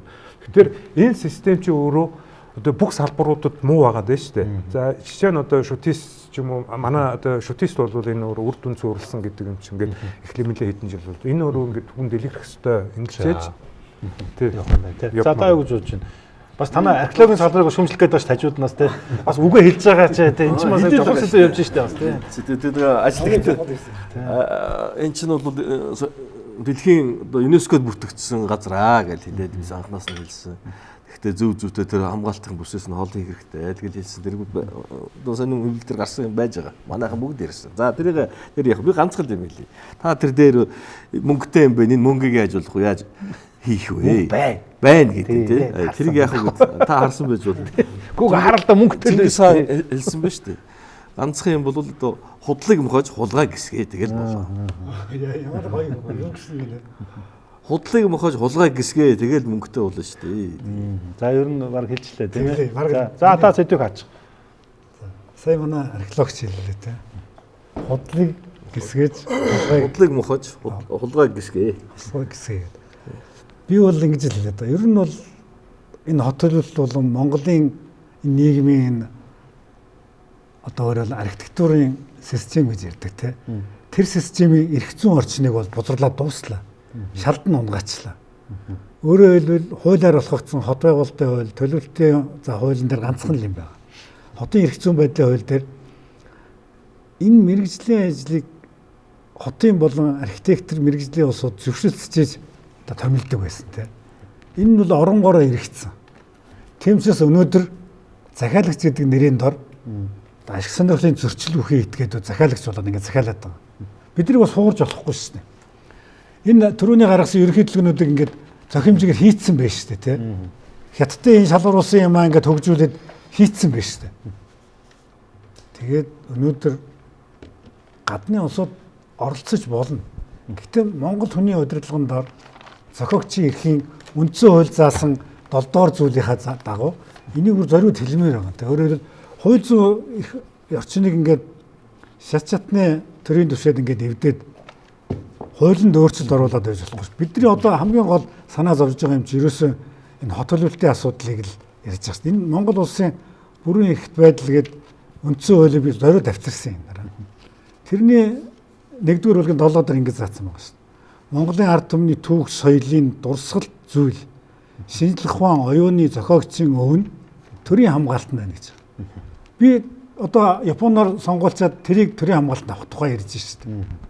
Дараа нь иргэний тойруулсан оюуны үнэт зүйл зохиогчийн нь өөрийнх нь өмч Монгол улсын үндэсний баялаг гэж байна. Бид нар эцээц за аялал жуулчлалч байна уу юу ч байна уу энэ шинэ хотыг бас тодорхой хэмжээгээр ашигтай өөрөөр археолог түүхэд эмдсэн юм л хот болох гэж байна. Тэгэхээр энэ дундуур нь энэ дунд шатны энэ одоо энэ бидний нийгмийн муухай болгоод байгаа энэ бүхэл бүтэн энэ мөнгө олдог систем ингээ угсарчаад идэг энийг устгамаар байна шүү дээ. За баярлалаа. За дууссан. Одоо ерөөсөө яа. Найзуудаа ноёдоо. Ганцхан минутын багтаагаа дүнэлтээч. Тэгээд хилцүүлгээж аргаалж. Ер нь бол цаашаа явал жинхэнэ дуустгүй яриа боллоо те. Жохон суулбаар нэг юм гаргах ч юм яах чинь те. За. Тэ дүгнэлт 1 минут нь л багтаа. За бас юм сонирхолтой сэдвээ ярилцлагад орлоо те.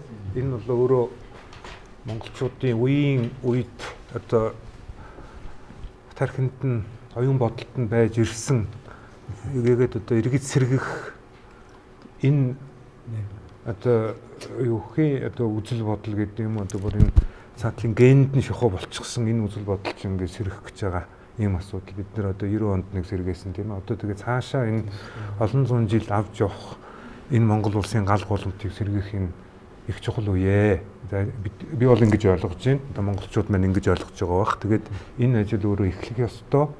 Одоо бидний заяа одоо их байх болтугай л гэж юм байна. За морин жилч ихэл олон сайхан юмыг нааш нацарсан да. Эзэн бог Чингис хаан морин жил төрсөн. Энэ ардчилсан хөвсгөл морин жил болсон. За энэ морин жил бас үнийн шударга юм ялж тэгээд Монголын ард түмний хувь заяаны хамгийн төв зэг болсон энэ хаашаашаага одоо ариун газар гэж аль эртнээс хэлсэн тэр газар ирээдүйн сайхан түүх соёлыг дэмжсэн археологийн оюун ухааныг дэмжсэн тэр сайхан хот хөгжин цэцгэл гэж мандан бодрохолтгой л гэж бодсон тийм. За баярлалаа. Нүүдэлчдийн одоо эзэнт гүрний архитектур сэргэн мандсан соёл сэргэн мандсан Чингис хааны зарлагт хотыг Ямар ч хэлсэн за дахин төлөвлөнө үү, сэргээнэ үү энд Монголын ард түмэн өөрснөө толгойлон оролцох хэрэгтэй гэж хэлж байгаа. Харийнханд өгч болохгүй л гэж хэлээд байгаа. Түүнээс харийнхны дорой оруулаад тэр авторын бүрэлдэхүүндээ оруулаад хийх асуудал нь өөр. Тийм учраас энэ төрийн түвшээд ялангуяа захиалагч гэдэг нэрлээд байгаа энэ улсууд жоохон сэрээч. Сэрж бидний энэ мартагдсан өв соёлыг хадгалан хайрлж дэлхийн энэ ондоошлолд хар хорныг сэргээхэд туслаач л гэж хэлж байгаа. Энэ шинэ хар урам гэж ярих мөртлөө одоогийн хар хорин сумын хөгжлийг ерөөсөө ярихгүй байна. Одоо нийгмийн дид үтц бас тэнд чинь нэлээд зэгсэн бас хөгжил төвлөрдсөн байна шүү дээ. Тэгэхээр энэ хар хорин сум, хар урам хот хашаад эргэн тойрон энэ хэдэн аймгийн сумд биш шүү дээ. Эднэрийн хөгжлийг цогцоор төлөвлөх хэрэгтэй юм аа. 500 мянган хүн бол огт биш шүү. 100-аас 150 мянган хүнтэй орчин үеийн тийм смарт эко хотол байна. Яг энэ чиглэл рүү ер нь бодлогоо чиглүүлвэл яасан юм бэ? Одоо энэ ерөөсөө үзэл баримтлалын алдагаан залруулъя, үйл ажиллагааны гажуудлаа одоо засъя. Тхийн тулд одоо олон төмнөөрөө хэлэлцүүлье. Бүгдээрээ хэлцчээж, нийгмээрээ зөвшөлдсөж энэ том бүтээн босголтын ажил явна. Орчин үеийн ерөөсөн хот байгуулалтын хөгжлийн чиг хандлага бас мэдрийа. Дарганараа энийг л хэлье. За баярлалаа төгнөд. Би энийг зориод авчирсан. За. Тэр өөрөөр хэлбэл монголчуудын зүрх сэтгэлд нөгөө юу гэдэг вэ? Элэг зүрхэнд уяатай үндэсний үзэл баримтлалыг сэргээхэд танаа дуусаагүй яриа үнэхээр дуусаагүй гэдэг. Би нэг удаа оролцож байсан өөрөө. Бас л нэг хотын тухай л. Тэгэхээр өөрөөр хэлбэл Монголын битгий ил дэлхийд ганцхан үлдсэн хар хорин хотын асуудлыг нийгмийн төвшөнд одоо ингэ сэргээхэд хувь нэмэр оруулсан. Учраас манай найз Хоролдам зохиогчийн ирэхээр энэ одоо эмблем хар хорин хотын эмблем символ байна те бэлэгдэл байна те. Тэгэхээр энийг танаа нэвтрүүлэг за баярлалаа. Одоо зориуд надаас авсан манай Чуба дизайн за бүтээсэн. Энд дээрээ залчээ те. За тэгээд за хүрэлцэн ирсэнд баярлалаа те. Маш их тийм сонирхолтой яриа өрнүүллээ эднэр те. За баярлалаа. За тэгээд дараа хэдүүлээс археологийн чиглэлээр бас та яг энэ нэг танаа нөгөө шин танхимын угаараас хэдүүлээ сонирхолтой юу хилцүүл өрнүүлэх бах та.